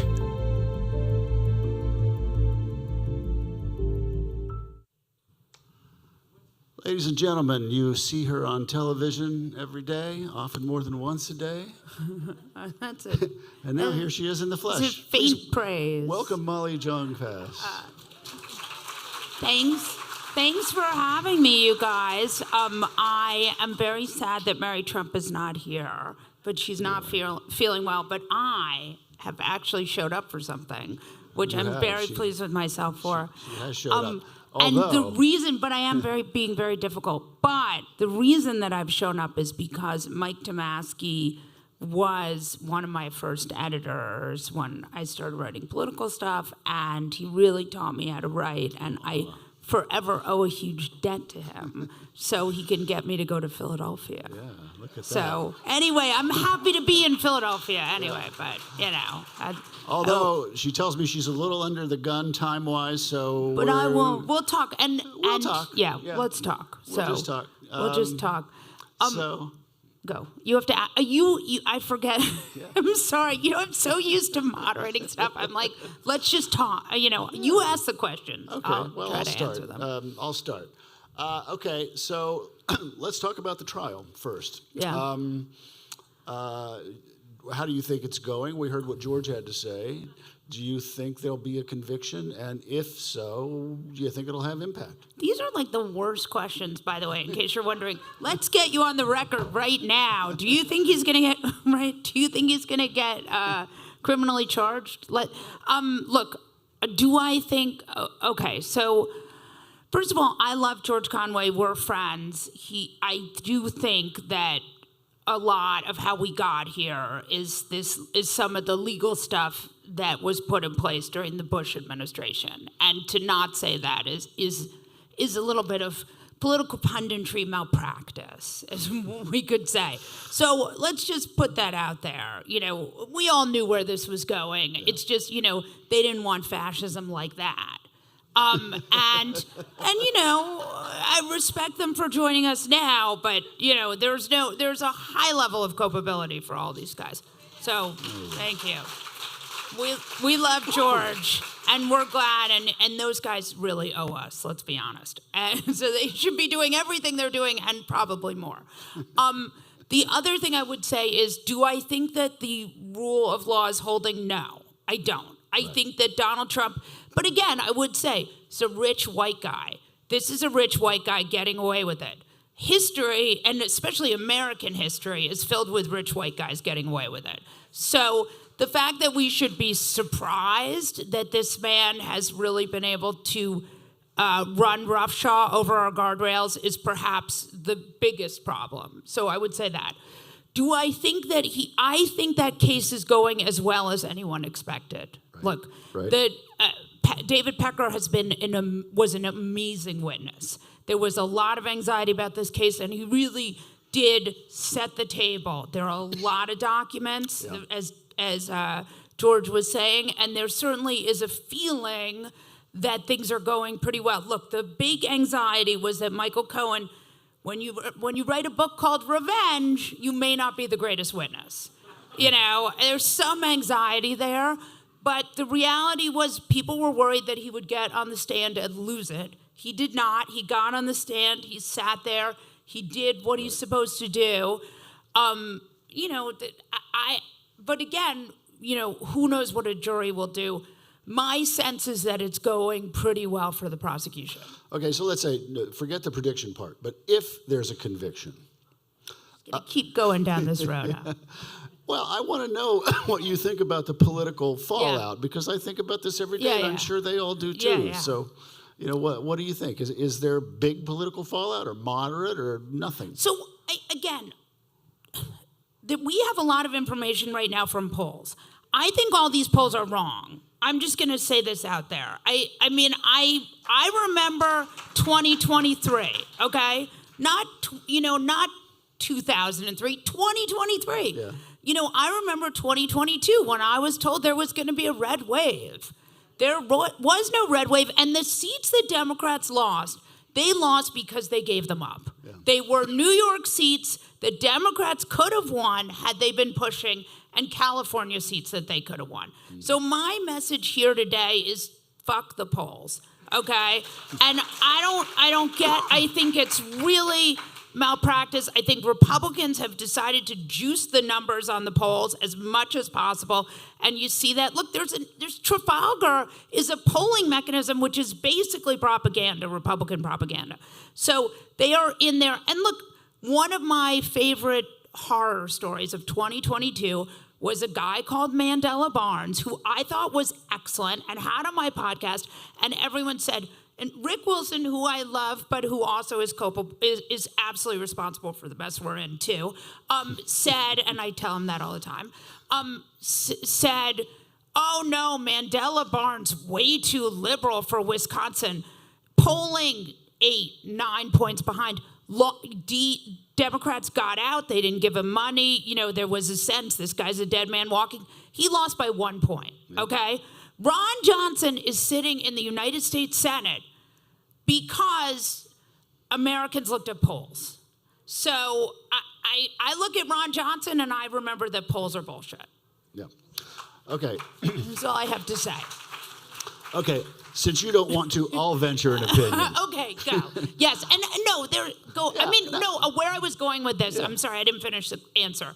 Okay. I got very involved in polls. The polling shows, again, that's why I was saying that, that if he is criminally convicted, it's very bad for him. Yeah. So, again, I don't buy polls, but I think the fact that being criminally convicted, look, I think sitting in a criminal courtroom while the porn star that you had sex with when your third wife was delivering your fifth child is something that American voters don't love. Right. But what do I know?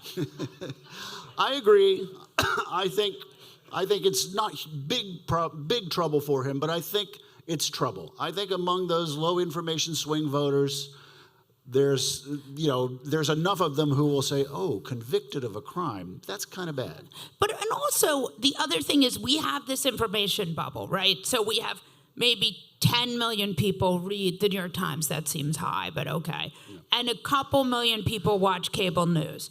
We're a country of 330 plus million people. So what's everyone else doing?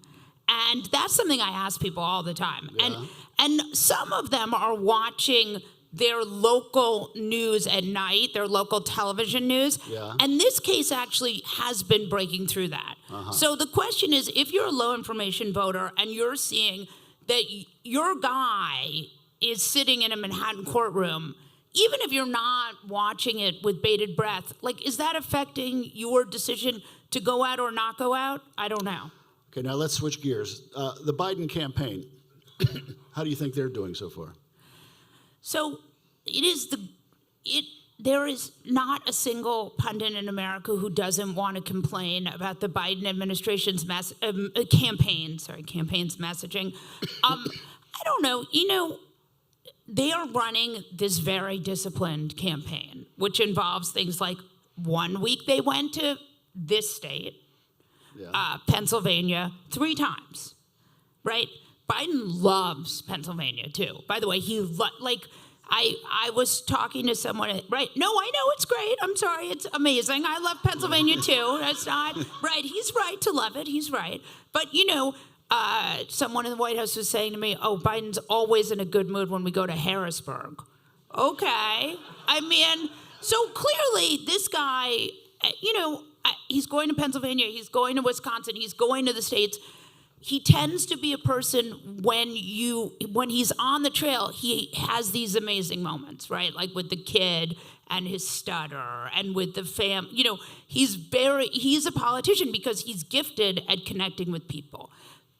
I just want to pull back for 1 second. He was not necessarily my primary pick in my heart. I would have loved to have seen maybe not an elderly white guy, but I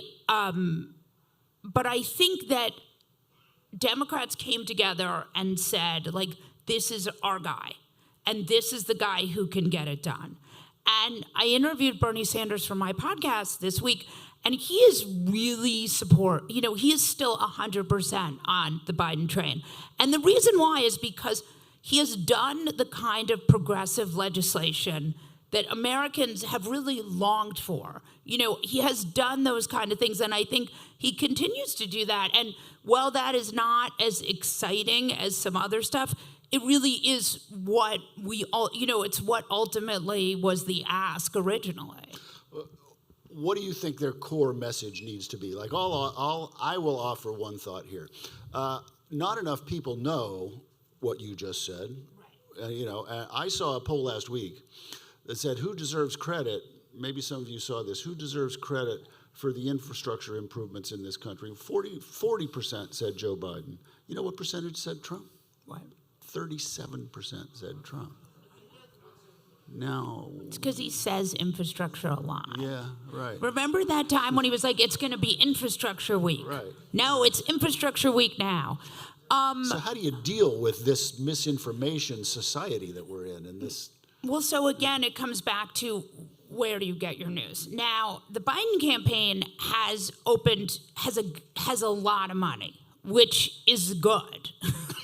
Donald Trump spent $150 million on legal fees, which is why he's only facing one trial this year. I think that these field offices are a really good thing because you have volunteers, volunteers flooding into these field offices, talking to people. I think that the kind of campaign that this Biden campaign is running is a lot of like on the ground, door knocking, phone calling, get your friends together, let's do this.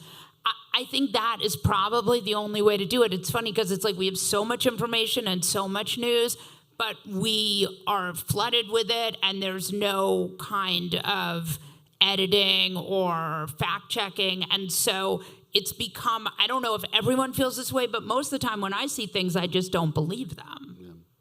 The next panel is about abortion, so we'll leave that mostly to them. But let's talk about this. I mean, is that like the go-to issue? Is that the ace in the hole issue in some ways? I mean, women are dying. So in my mind, like politically, it is just a terrible situation. But the Supreme Court has taken 2 more abortion cases after saying they weren't going to, that abortion was settled and it was kicked back to the states and that was it. By the way Donald Trump talks about this abortion decision, he's like, legal scholars are thrilled. I'm like, Jonathan Turley is not a legal scholar. You know, I mean, Judge Pirro, Judge Janine is no legal scholar. But, you know, we've kicked it back to the states, and now, you know, whatever. But they have 2 cases now. They have this. The conservatives, and this is a Heritage Foundation trick. They want to use the Comstock Act you'll remember from the 1800s that prevented the mailing of pornographic materials or aborfaciots, you know, you know, they didn't want to corrupt women by mailing things. I mean, this is so crazy what they're doing here and the mental gymnastics they are doing to take away rights for women. So, and then there's this Amdala decision, you know, should states save women's lives or should they let them die? And, you know, we had 2 conservative justices make a pretty good case that they should just let them die. So it is like, in my mind, it is the bleakest timeline. Do I think it will help with voting? I think that voters don't like it either. You know, I think that it's made a lot of us pro-choice in ways that maybe we didn't see before. But there's not as much information about it as there should be. I mean, a lot of these red states, you can't get first trimester health care if you're pregnant because the doctor does not want to be charged if you have a miscarriage. Like, this is no way to practice medicine. Yeah. You think Biden can win the debates if they happen? I think Biden will absolutely win the debates. And we just saw he did really well with the State of the Union.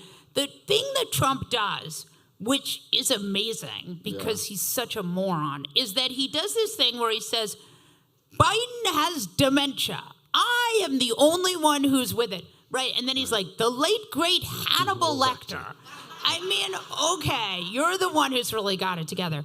But I think that lowering the expectations to the floor is not such a bad thing. But I think Biden's going to do well at the debates, and I think Trump is going to say all the same lies he said about Hillary Clinton, right? He said in 2016 he wanted Hillary Clinton to be drug tested. Now he says he wants Biden to be drug tested. First, what drugs? What drug? I mean, this whole thing is insane. Yeah, cocaine, obviously. I guess. I don't know. Right? Adderall. Adderall. It's clearly, I would not make accusations about Trump, but I wonder why he's so fixated on drug testing. Last question, then we'll let you go fly back to New York. But not flying. Bad for the that was a metaphor. Yeah. That was a metaphor. So elections, the cliche. Elections are always about the future. Yeah. I think that's true. I have not heard Biden talk much yet about the future. He talks about what he's gotten done, and that's a lot, and he should.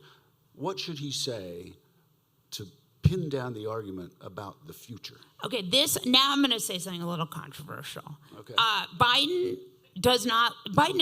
is a normal candidate, right, who wants normal stuff, like not ending American democracy. Biden needs to say, we are going to fix a lot of this stuff. We're going to codify Roe v. Wade. We're going to put term limits on the Supreme Court, which has to happen.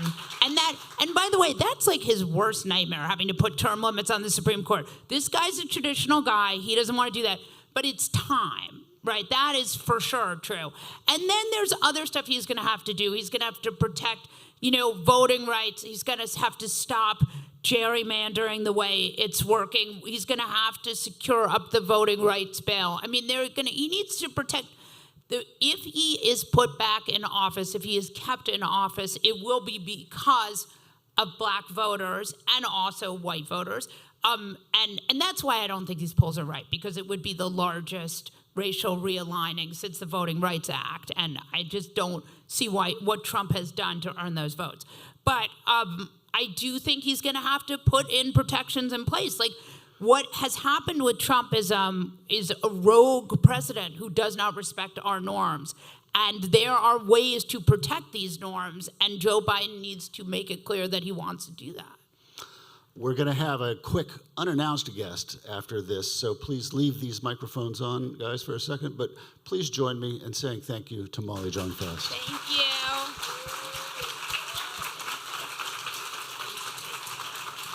Thank you so much. So I was sitting downstairs before this started having a cup of tea. I was cold. I'm always cold in these places. It's the only thing Donald Trump has ever said that I've had any sympathy with, that he's cold in that courtroom. I'm cold in this room. But anyway, I'm having my tea and sitting at a table by myself, and a woman comes up to me and says, "May I sit here?" I said, "Of course."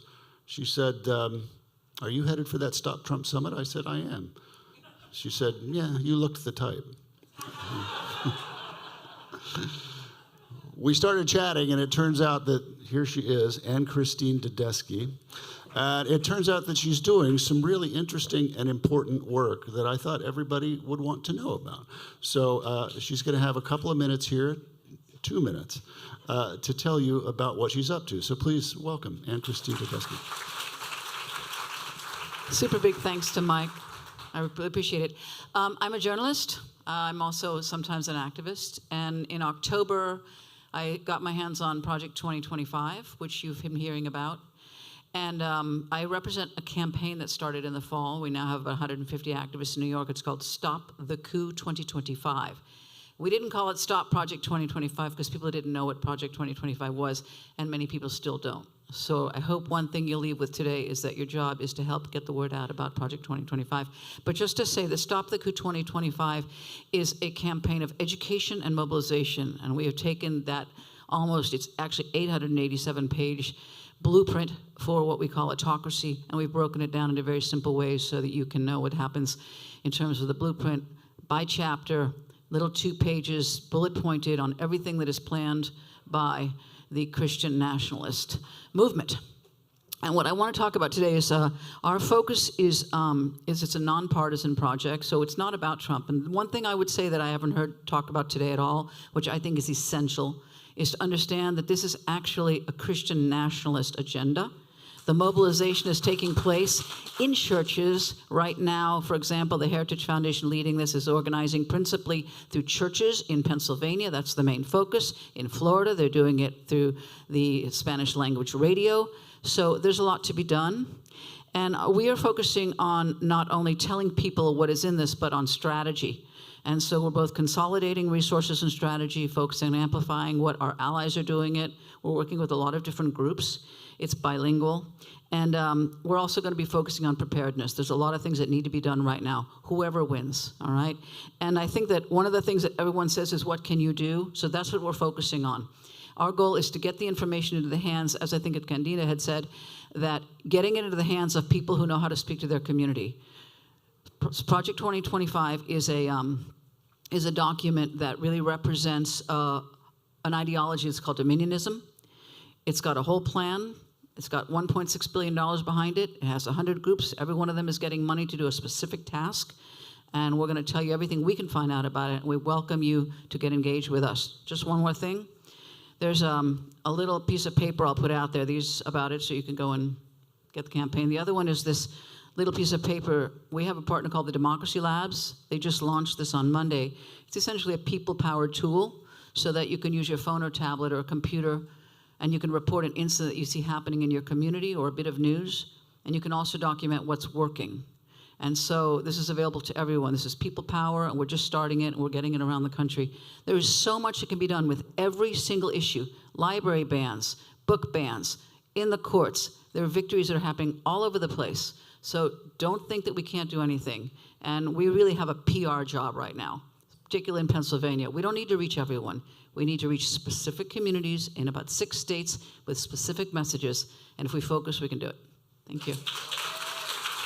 Women are dying. Right now. Today. In America. Blocked from emergency rooms because Republican laws banning abortion make women and their doctors into criminals. Laws that ban abortion even in cases of rape, incest, or the life of the mother. The Republican candidate brags he ended Roe v. Wade. For 54 years, they were trying to get Roe v. Wade terminated, and I did it, and I'm proud to have done it. Republican leaders brag about how they'll pass a national ban. The states where Republicans are in power keep making things worse. They want to ban IVF, ban birth control, take away women's right to travel, and monitor their most intimate, private information. No matter where you stand on abortion, no one wants women to die. So why do Republicans act like that's exactly what they want? Okay, awesome. Hi, I'm Amanda Marcotte. I'm a senior politics writer for Salon.com. Paneling for the abortion panel today, and my guests today, thank you, are Kimberly Mutcherson. She's a law professor from Rutgers. Lisbeth Rodriguez, who is the community coordinator for the Philadelphia Women's Health Clinic, and David Cohen, who is a law professor for Drexel University. So, yeah. I want to start with Lisbeth because I think there's a lot of discussion about abortion politically, about abortion legally, but I think there's not a ton of discussion still about what abortion is looking like after the Dobbs decision for the people that are actually trying to get abortions. So I'd invite you to say, like, what has happened for your patients here in Philadelphia and the other clinics you work for since Dobbs? How are they feeling about things? Absolutely. So in Pennsylvania, abortion is legal. However, legality has never meant accessibility for folks. So our abortion providers like us have always had to extend themselves. Before Roe v. Wade, we've been providing abortion services since 1972. That's pre-Roe v. Wade. And a lot of the same barriers that we have seen post Dobbs decision were a lot of the same ones we've seen in the past 50 years. So for a lot of marginalized communities, these barriers, bad laws, and restrictions on providers have been affecting us for the past 50 years. So I think we were positioned in very well in our communities. Our communities trust us, they know us, and so we were positioned very well to kind of be able to roll with the punches that post-Dobbs decision. You know, a lot of our patients still struggle with accessing care due to financial barriers and also, you know, traveling costs. Abortion providers are not just, you know, we're having to extend ourselves and becoming travel agents. We're having to become the very abortion funders. You know, we're not just having to, you know, sit in our clinics and see our patients. We're having to really step outside of our provider role and think about ways that we can support our patients and our communities through really some hard times and a lot of misinformation. A lot of the laws we've seen, whether they pass or not, are meant to just confuse our patients. Whenever we hear a 6-week ban in Pennsylvania, we know it's not going to pass. However, that does initiate a lot of confusion for our patients. We have an advocacy center dedicated for answering questions, scheduling appointments, breaking barriers, and so that specific our advocacy center really gets clogged up with a lot of folks calling in about whether or not their appointment's going to be there tomorrow. You know, our patients are afraid of criminalization, and so you know, it's a lot on abortion providers and our patients. Yeah, you answered what my follow-up question was going to be, was if people are thinking that they don't have a right or that they're going to go to prison, even here in Pennsylvania. So it's affecting people everywhere, no matter what. And I want to kick it to you, David, after that, because you know, obviously Pennsylvania has been controlled by Republicans for a long time. and that's changing. And I think one of the sort of undercovered stories post-Dobbs is things have, and correct me if I'm wrong, they've gotten a little better here, weirdly, as a reaction to that. So please tell everybody here, like, what's happened in Pennsylvania since Dobbs. So here in Pennsylvania, and actually there's a bunch of states where abortion remains legal where actually things have gotten better. We've seen states around the country where abortion remains legal, where pro-choice legislators and governors have actually started doing what we've wanted them to do for decades, which is get rid of restrictions that have remained on the books, even in liberal states. Fund abortion. We've seen governors in states like New York, California, Oregon, Maryland spend millions, even tens of millions of dollars to support abortion provision and abortion patients. And we've been asking that for decades. We've seen ballot initiatives win in states. Here in Pennsylvania, we had a big victory before the Pennsylvania Supreme Court in January. I was one of the lawyers on that case representing the women's centers and the other clinics here in Pennsylvania, where we challenged the state's ban on Medicaid funding. Pennsylvania is one of 33 states that doesn't allow Medicaid to cover abortion. And we challenged that as violating the state constitution. And we won 3-2. We didn't get the ultimate victory yet. We're still getting down that path. But we got a really great ruling from the Pennsylvania Supreme Court saying that when the state funds comprehensive reproductive health care for men through Medicaid, but not all reproductive health care for women through Medicaid, that is a violation of this, that can be and is likely, we have to finish that, get just over that last hurdle, likely a violation of the State Equal Rights Amendment. And going back to what one of the panelists talked about earlier today, the reason we won that case is because in 2015, the voters of Pennsylvania voted for 3 pro-choice Democrats on the Pennsylvania Supreme Court. And what you'll note about 2015, it's an odd year. It is not a presidential year. It's not even a congressional year. But the voters came out in this off-year election and voted for people who they knew were going to make a difference on our court. And we now have a 5-2 Democratic-controlled court, which for 40, 50 years, that would have been inconceivable. But because people have paid attention to these elections in Pennsylvania, it has made a difference. Kimberly, the Alabama State Supreme Court, on the flip side of this, ruled that IVF is functionally like illegal in their state. Like it's complicated, but because, and I think it surprised a lot of Americans because they didn't realize that anti-abortion laws affected things like IVF. And that's something I think only those of us that are kind of in the weeds understood. So I guess now that people understand kind of why that might be, I want to ask you, what are some of the other ways that Dobbs is going to have implications for other kinds of reproductive health care that women can access?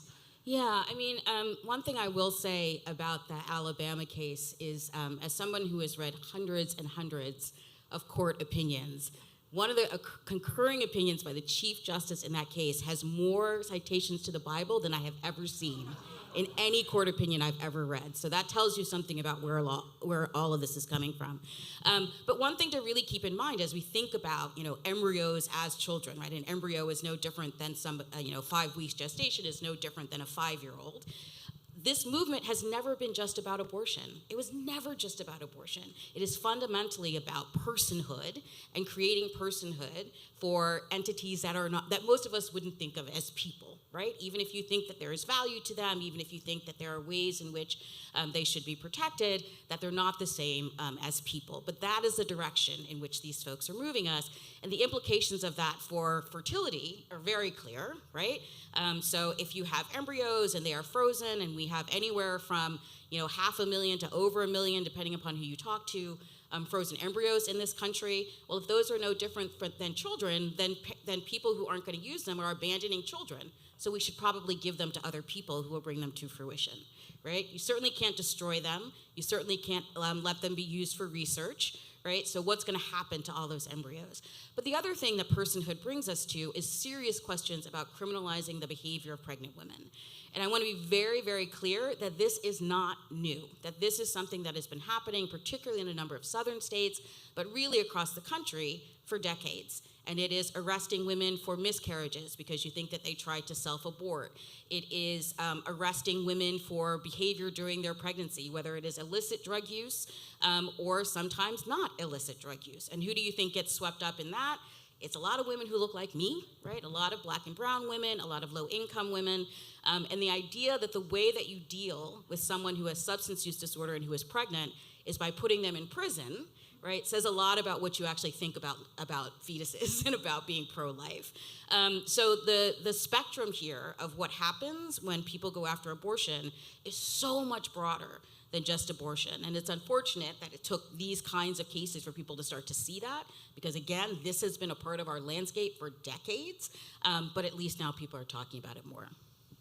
And I want to follow up because Molly Jong-Fast said something on the last panel about doctors being afraid to do first trimester health care in red states. Can you explain kind of the legal and medical reasons why that might be? So, I mean, I think that it's more complicated than what she put on the table. So I'll say a couple of things about that. One is that in a lot of jurisdictions now, what we're seeing is people who would be providing that health care leaving, right? They don't want to stay in states where providing abortion care, which is a standard part of providing care, right? Because you never know when someone's going to need a termination, whether it's an ectopic pregnancy, right? All sorts of things could happen. So you can't get access to care simply because there are no doctors anymore. And we have tons of maternity deserts in this country, and we're getting more and more of them. So imagine that you're pregnant and the closest place for your prenatal appointment is 400 miles away. God forbid something go wrong during that pregnancy. So that's one thing. The second thing is a lot of the statutes that are covering abortion care are written, some people would say deliberately. I would say it's not necessarily deliberate. It's the idea that a bunch of people who have absolutely no background in healthcare are writing rules about how healthcare gets provided. And so even the statutes that have exceptions, the exceptions aren't really clear, right? So when is it exactly that you can perform an abortion? Does it have to be that this is a person who is on the brink of death? Can you perform an abortion because you're trying to preserve someone's fertility, right? So it's not that this person's going to die, but that this is not a pregnancy that is going to go to term, and this is a person who would like to be able to get pregnant again. Very questionable if you can perform an abortion in those cases, even in states that have an exception. So a lot of what we are seeing isn't necessarily that people aren't there, but if they are there, they can provide prenatal care. But the question becomes, when there is something that goes wrong in this pregnancy, at what point can I intervene in that? And the last thing that I'll also say about that is that, and Philadelphia is a place where we've seen amazing innovation in what are called sort of perinatal care, right? The idea that you can actually do surgery, which is amazing. You can do surgery on a fetus in utero and then continue that pregnancy. Well, what if you want to do that to protect a fetus and then the person ends up miscarrying? Have you then performed an abortion? Did you not have the right intent? Are you still going to get in trouble for that?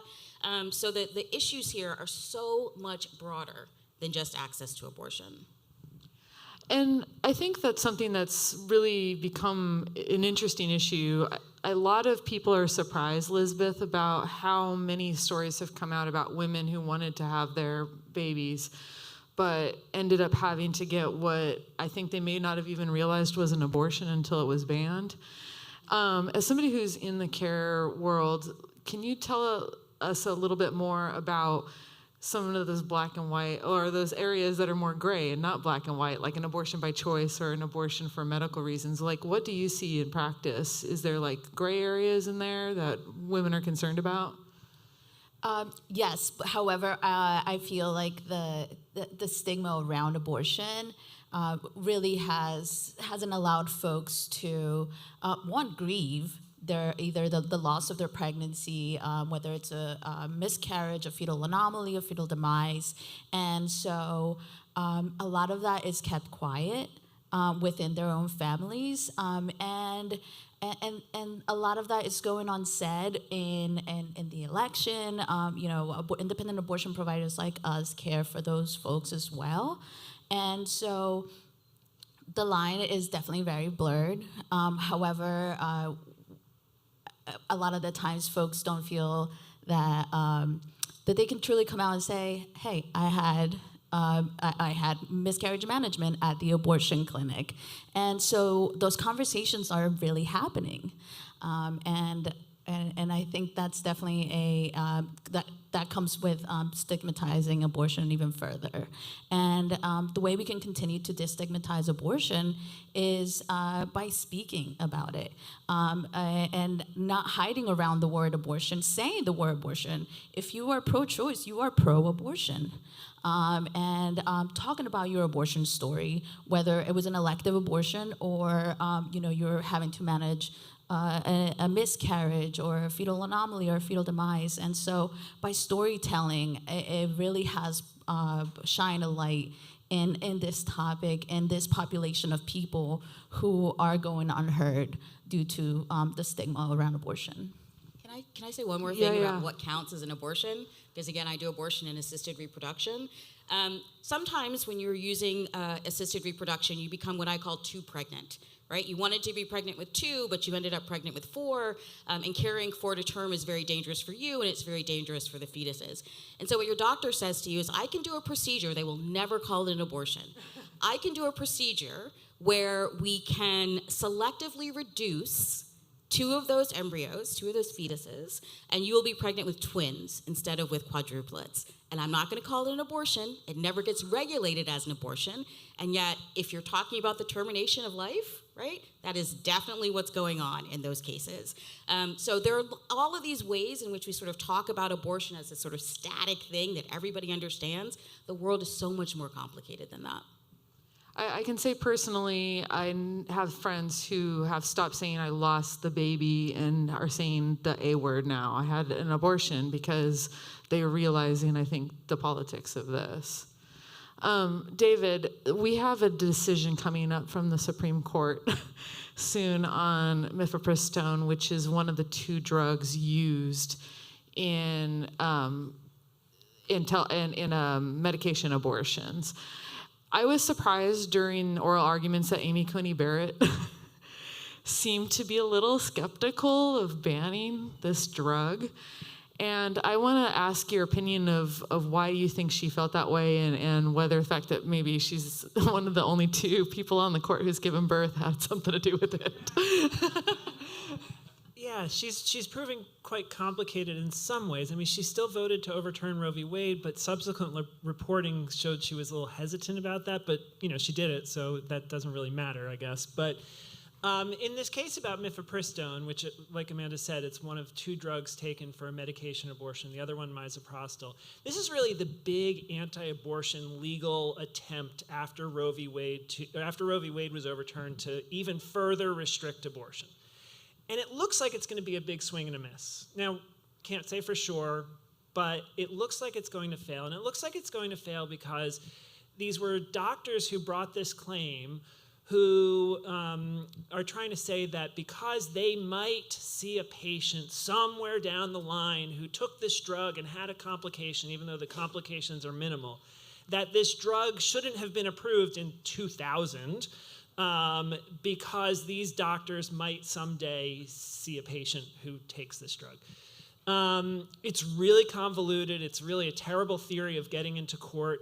And I think she and Brett Kavanaugh, maybe Chief Justice Roberts, maybe 1 or 2 others, are really concerned about that this just is a step too far about who's allowed to come into court. It's almost appealing to their conservative notion that people shouldn't be able to come to court to address wrongs, right? Which is sort of a big thing conservative judges cared a lot about in the 50s and 60s, keeping litigants out of court. And I think this is appealing to her and Kavanaugh and Roberts in that way. And in particular, she was most concerned. She said, because these doctors have a religious conscience exemption from caring for abortion patients because of various things that have been put in place over the decades to protect people who are against abortion, who provide medical care, that they actually will never be in this position. Because if they really don't want to treat a patient who took abortion pills, they are actually protected by federal law and maybe state law from doing so. And that's a controversial interpretation. But according to Amy Coney Barrett, Brett Kavanaugh, that's their interpretation. And so if they don't ever have to deal with these patients, then how can they be in court claiming this drug is a problem? So I think it was sort of appealing to that sort of religious exemption notion of hers and the conservative, let's keep litigants out of court. So the combination of the two, I think, might save this case for our side. For now, until they get better plaintiffs down the line. But at least, look, hey, any win here is a win because it keeps these drugs available. And right now, 63% of abortions are through medication abortion. And it's going up every year. So, if 2 years down the line they're successful, which hopefully they're not, and we win now, that's still 2 more years where a lot of people are getting the care that is most common. I want to talk a little before we're done about people from red states coming to places where it's still legal. So first, Elizabeth, I want to ask you, are you seeing patients that are needing to travel from red states to clinics in this area for abortions yet? Yes, absolutely. And we, as I mentioned, we're having to become travel agents, and abortion funds for our patients. However, Pennsylvania is still very restricted. We have the Pennsylvania Abortion Control Act with mandatory waiting periods, restrictions on young folks, and a number of restrictions on providers that truly make it difficult for folks in red states to come and seek care here. Luckily for us, in this area, we do have our Cherry Hill Women's Centers just right over the bridge, where folks are accessing more of that care. And Kimberly, I want to end with you by asking a little bit more about that, because New Jersey has some of the most liberal abortion laws in the country, correct? So are they prepared to be an abortion safe haven?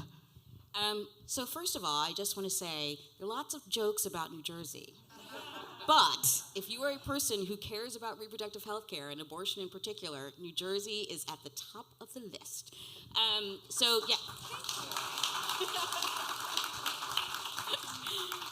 So Jersey, we have a great Reproductive Freedom Act that was passed even before Dobbs came down.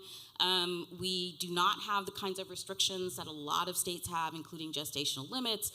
You can use Medicaid to pay for abortion in New Jersey, so low-income women have access to abortion in ways that are not true in a lot of other states.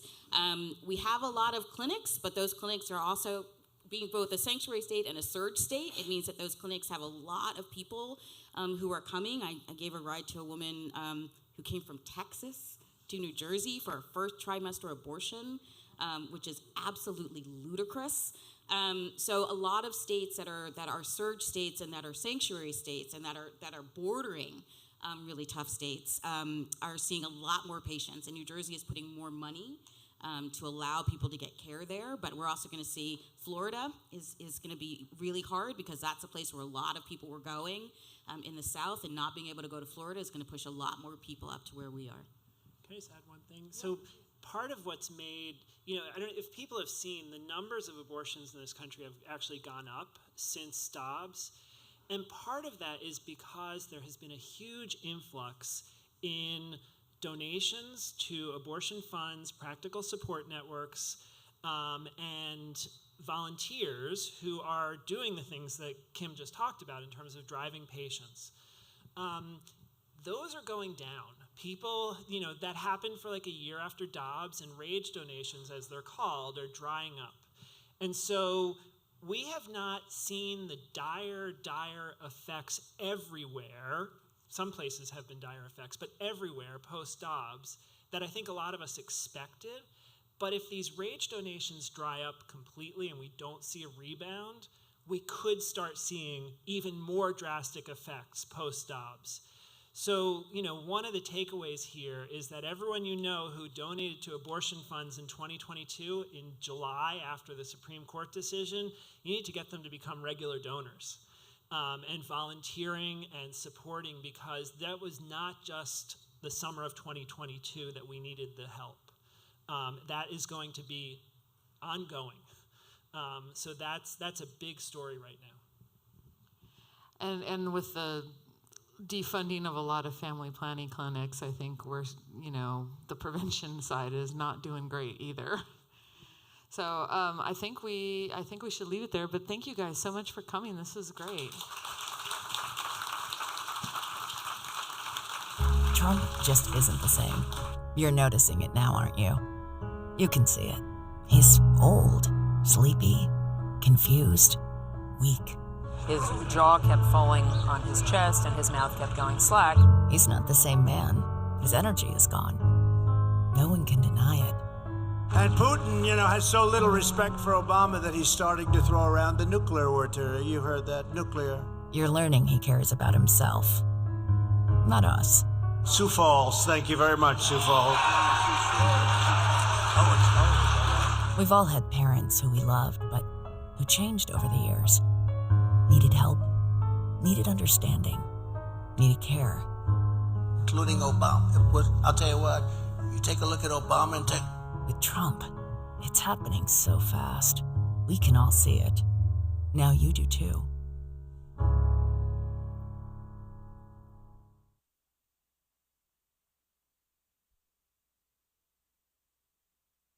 Hi, I'm Walter Shapiro, a staff writer for the New Republic and a guy covering my 12th presidential campaign.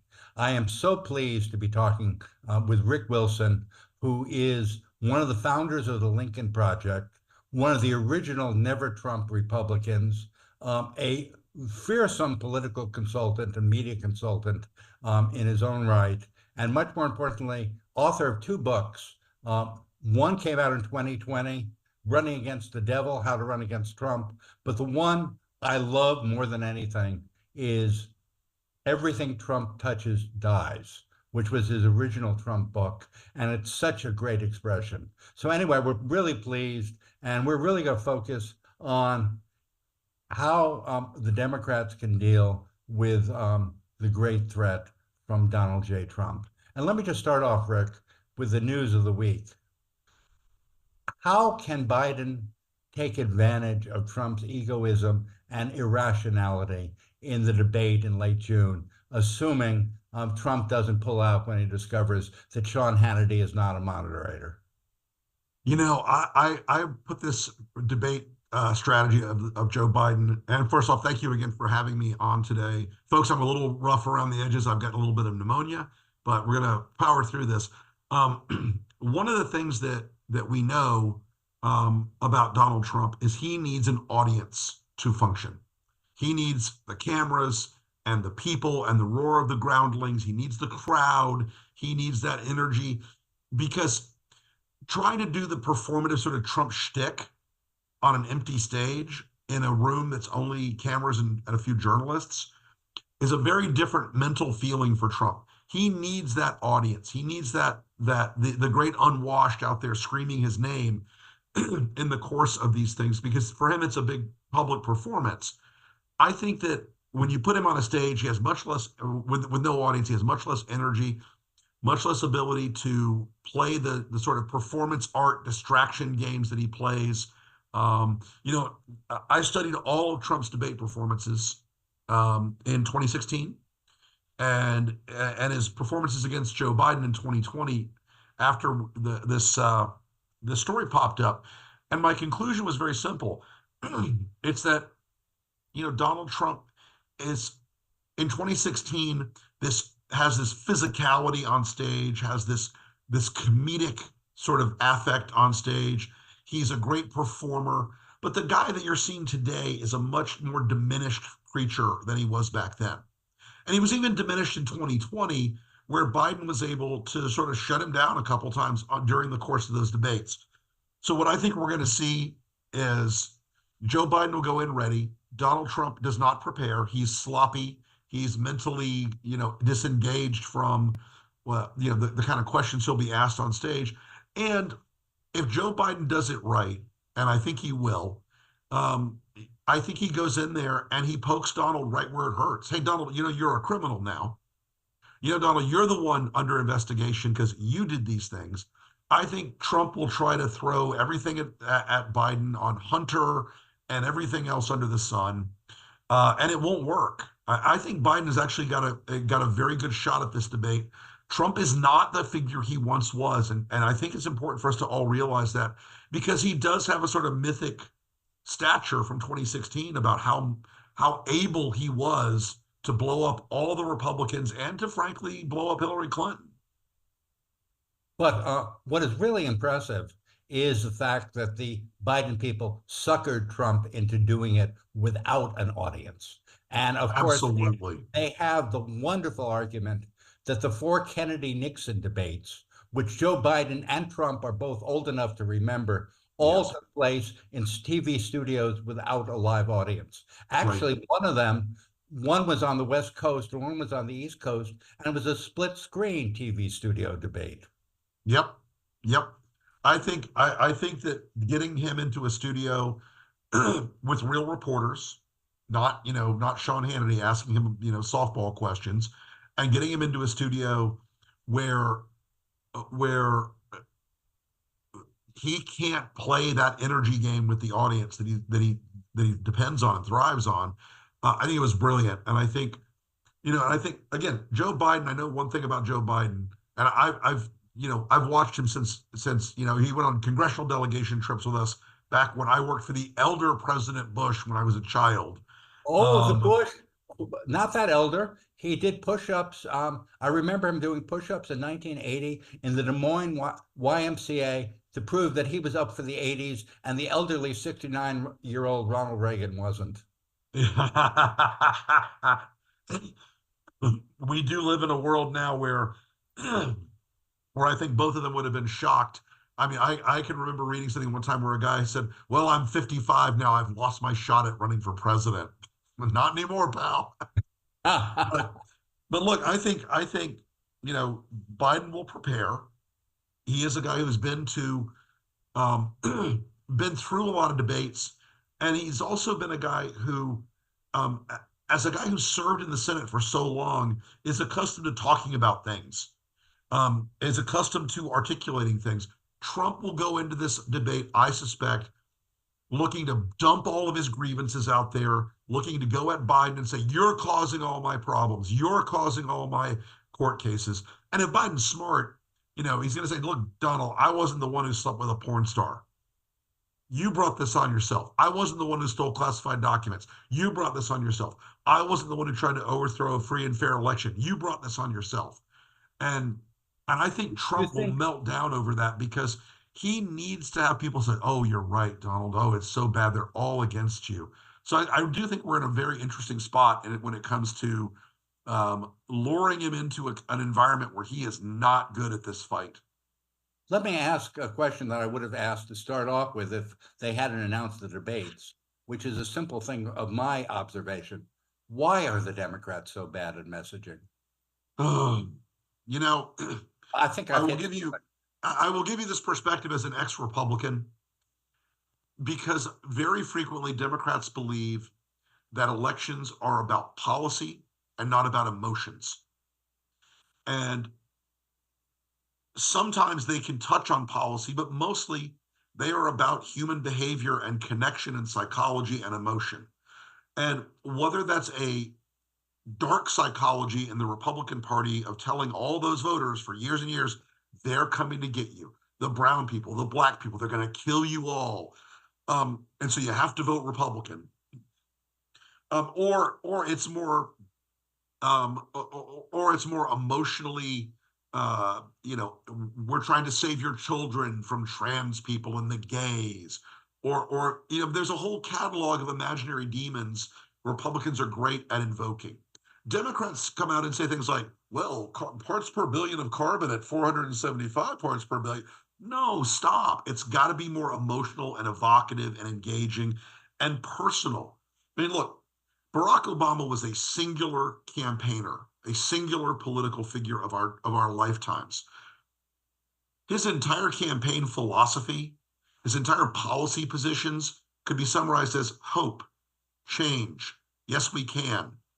This was not a guy who was out there arguing in this granular way about the economy or climate or guns or women's rights or anything else.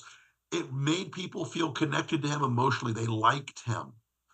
Look, I have vivid memories of Hillary Clinton in one of her last rallies of 2016 announcing, "I want to be the best small business president America had." It really, I'm on my feet applauding just repeating it. Set aside, set aside all of Hillary's accomplishments. There is a certain natural felicity and grace to a great candidate. Ronald Reagan was a great candidate. Barack Obama was a great candidate. Bill Clinton was a great candidate. George W. Bush was actually a really good candidate. I saw him early on in small rooms of like 200 people in South Carolina in 1999. He was terrific. You walk out of a room with George W. Bush, no matter what you think about him post hoc, but you walk out of a room when he was campaigning, and you're like, that is a likable motherfucker. That is a likable guy. That is a guy I could sit down with and eat barbecue with. And Barack Obama was the same way. Bill Clinton was the same way. You came away thinking, wow, I get this guy. Not only could you eat barbecue with Bill Clinton, but he takes some of yours. Exactly. But look, I mean, the messaging part of this comes down to something I think that is really fundamentally different about the two parties. Inside the Republican Party, as a young operative working, in 1988, I worked for Lee Atwater. I did field operations for Florida for the Bush campaign. Okay. You grow up in a Republican Party as an operative, as a consultant, as a campaign guy, and you have two lessons. Number one, just win. Number two, stay on message. If you have any confusion about Rule 1, refer to Rule 2. If you have any confusion about Rule 2, refer to Rule 1. You always, focus on how you get to the X fastest. And Democrats, they want to persuade people about the robust intellectual underpinning of a philosophical idea, and it just doesn't work. And it is a disconnect to this day. And look, they're very well-meaning, and they go out and they test their ads in 100 focus groups, and they try to sand down all the rough edges and find the secret sauce in the messaging. But it's the heart beats the head over and over again in every political fight. And that's why at the Lincoln Project, we try to make people, especially these former Republicans, we try to push their aesthetic buttons about Trump because they don't like him aesthetically. They don't like him. They don't like his character. They don't like his style. They don't like the rudeness, the misogyny, the ugliness, the insults. We try to make sure that we persuade people based on an emotional argument. It can be grounded in the realities of what's going to happen if you elect this guy again, e.g., the fall of the American Republic and the end of democracy. But it also has to connect with people in their heart. And the most effective messages I've ever seen tested that we did from 2020 were asking parents, like, is this how you want your child to grow up? Do you want your child to look at Donald Trump as a role model? Do you want your daughter to be treated the way he treats women? Do you want your son to act towards people the way he acts towards people? And those things are powerful emotional connectors. And again, that rule that the heart beats the head all the time is something I hope Democrats will internalize as they go into the biggest and most consequential fight of our lifetimes. Let me, I know we're winding down. Let me just sort of ask a final question here, which is, given the fact that Biden is less than a compelling messenger off of a debate stage, given the fact his vice president has, to my knowledge, not said anything I can remember in her almost 4 years in office, how do the Democrats get the message out, even if they figure out what the message is? Well, look, there are two advantages here that the Biden campaign has. One, they can deploy surrogates across the country, and they should be, and I think they're increasingly doing that, of people who can carry that message.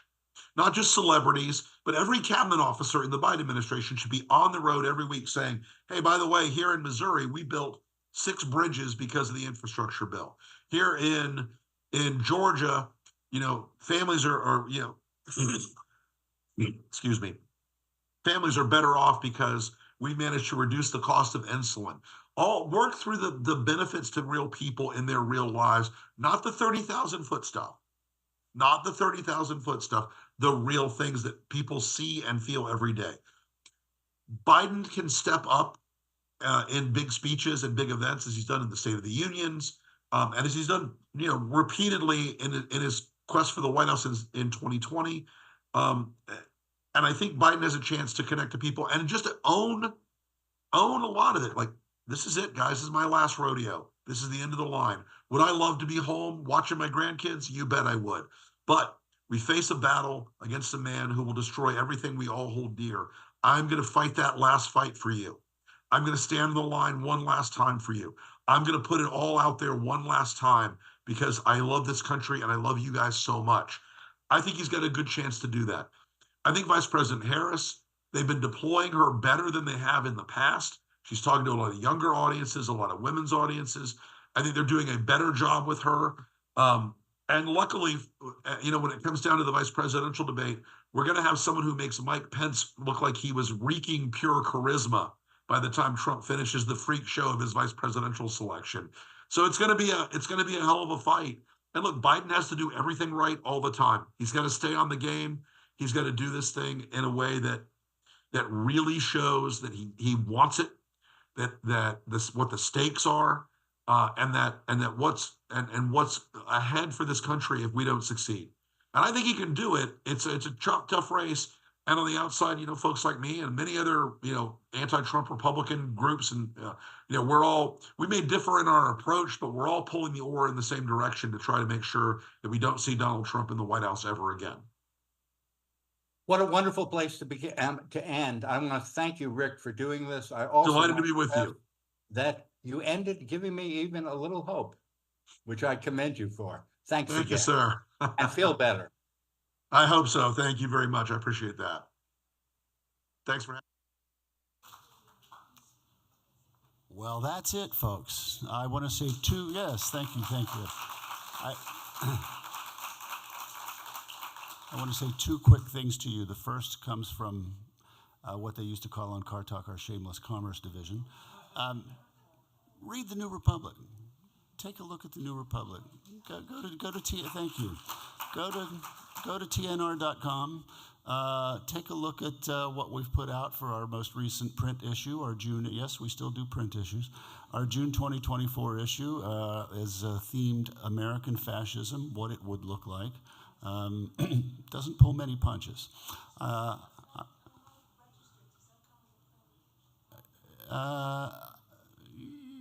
You've asked a question I don't know the answer to, but anyway, the subscriptions are cheap. I know that much. So, and TNR.com is free, at least for the first few pieces.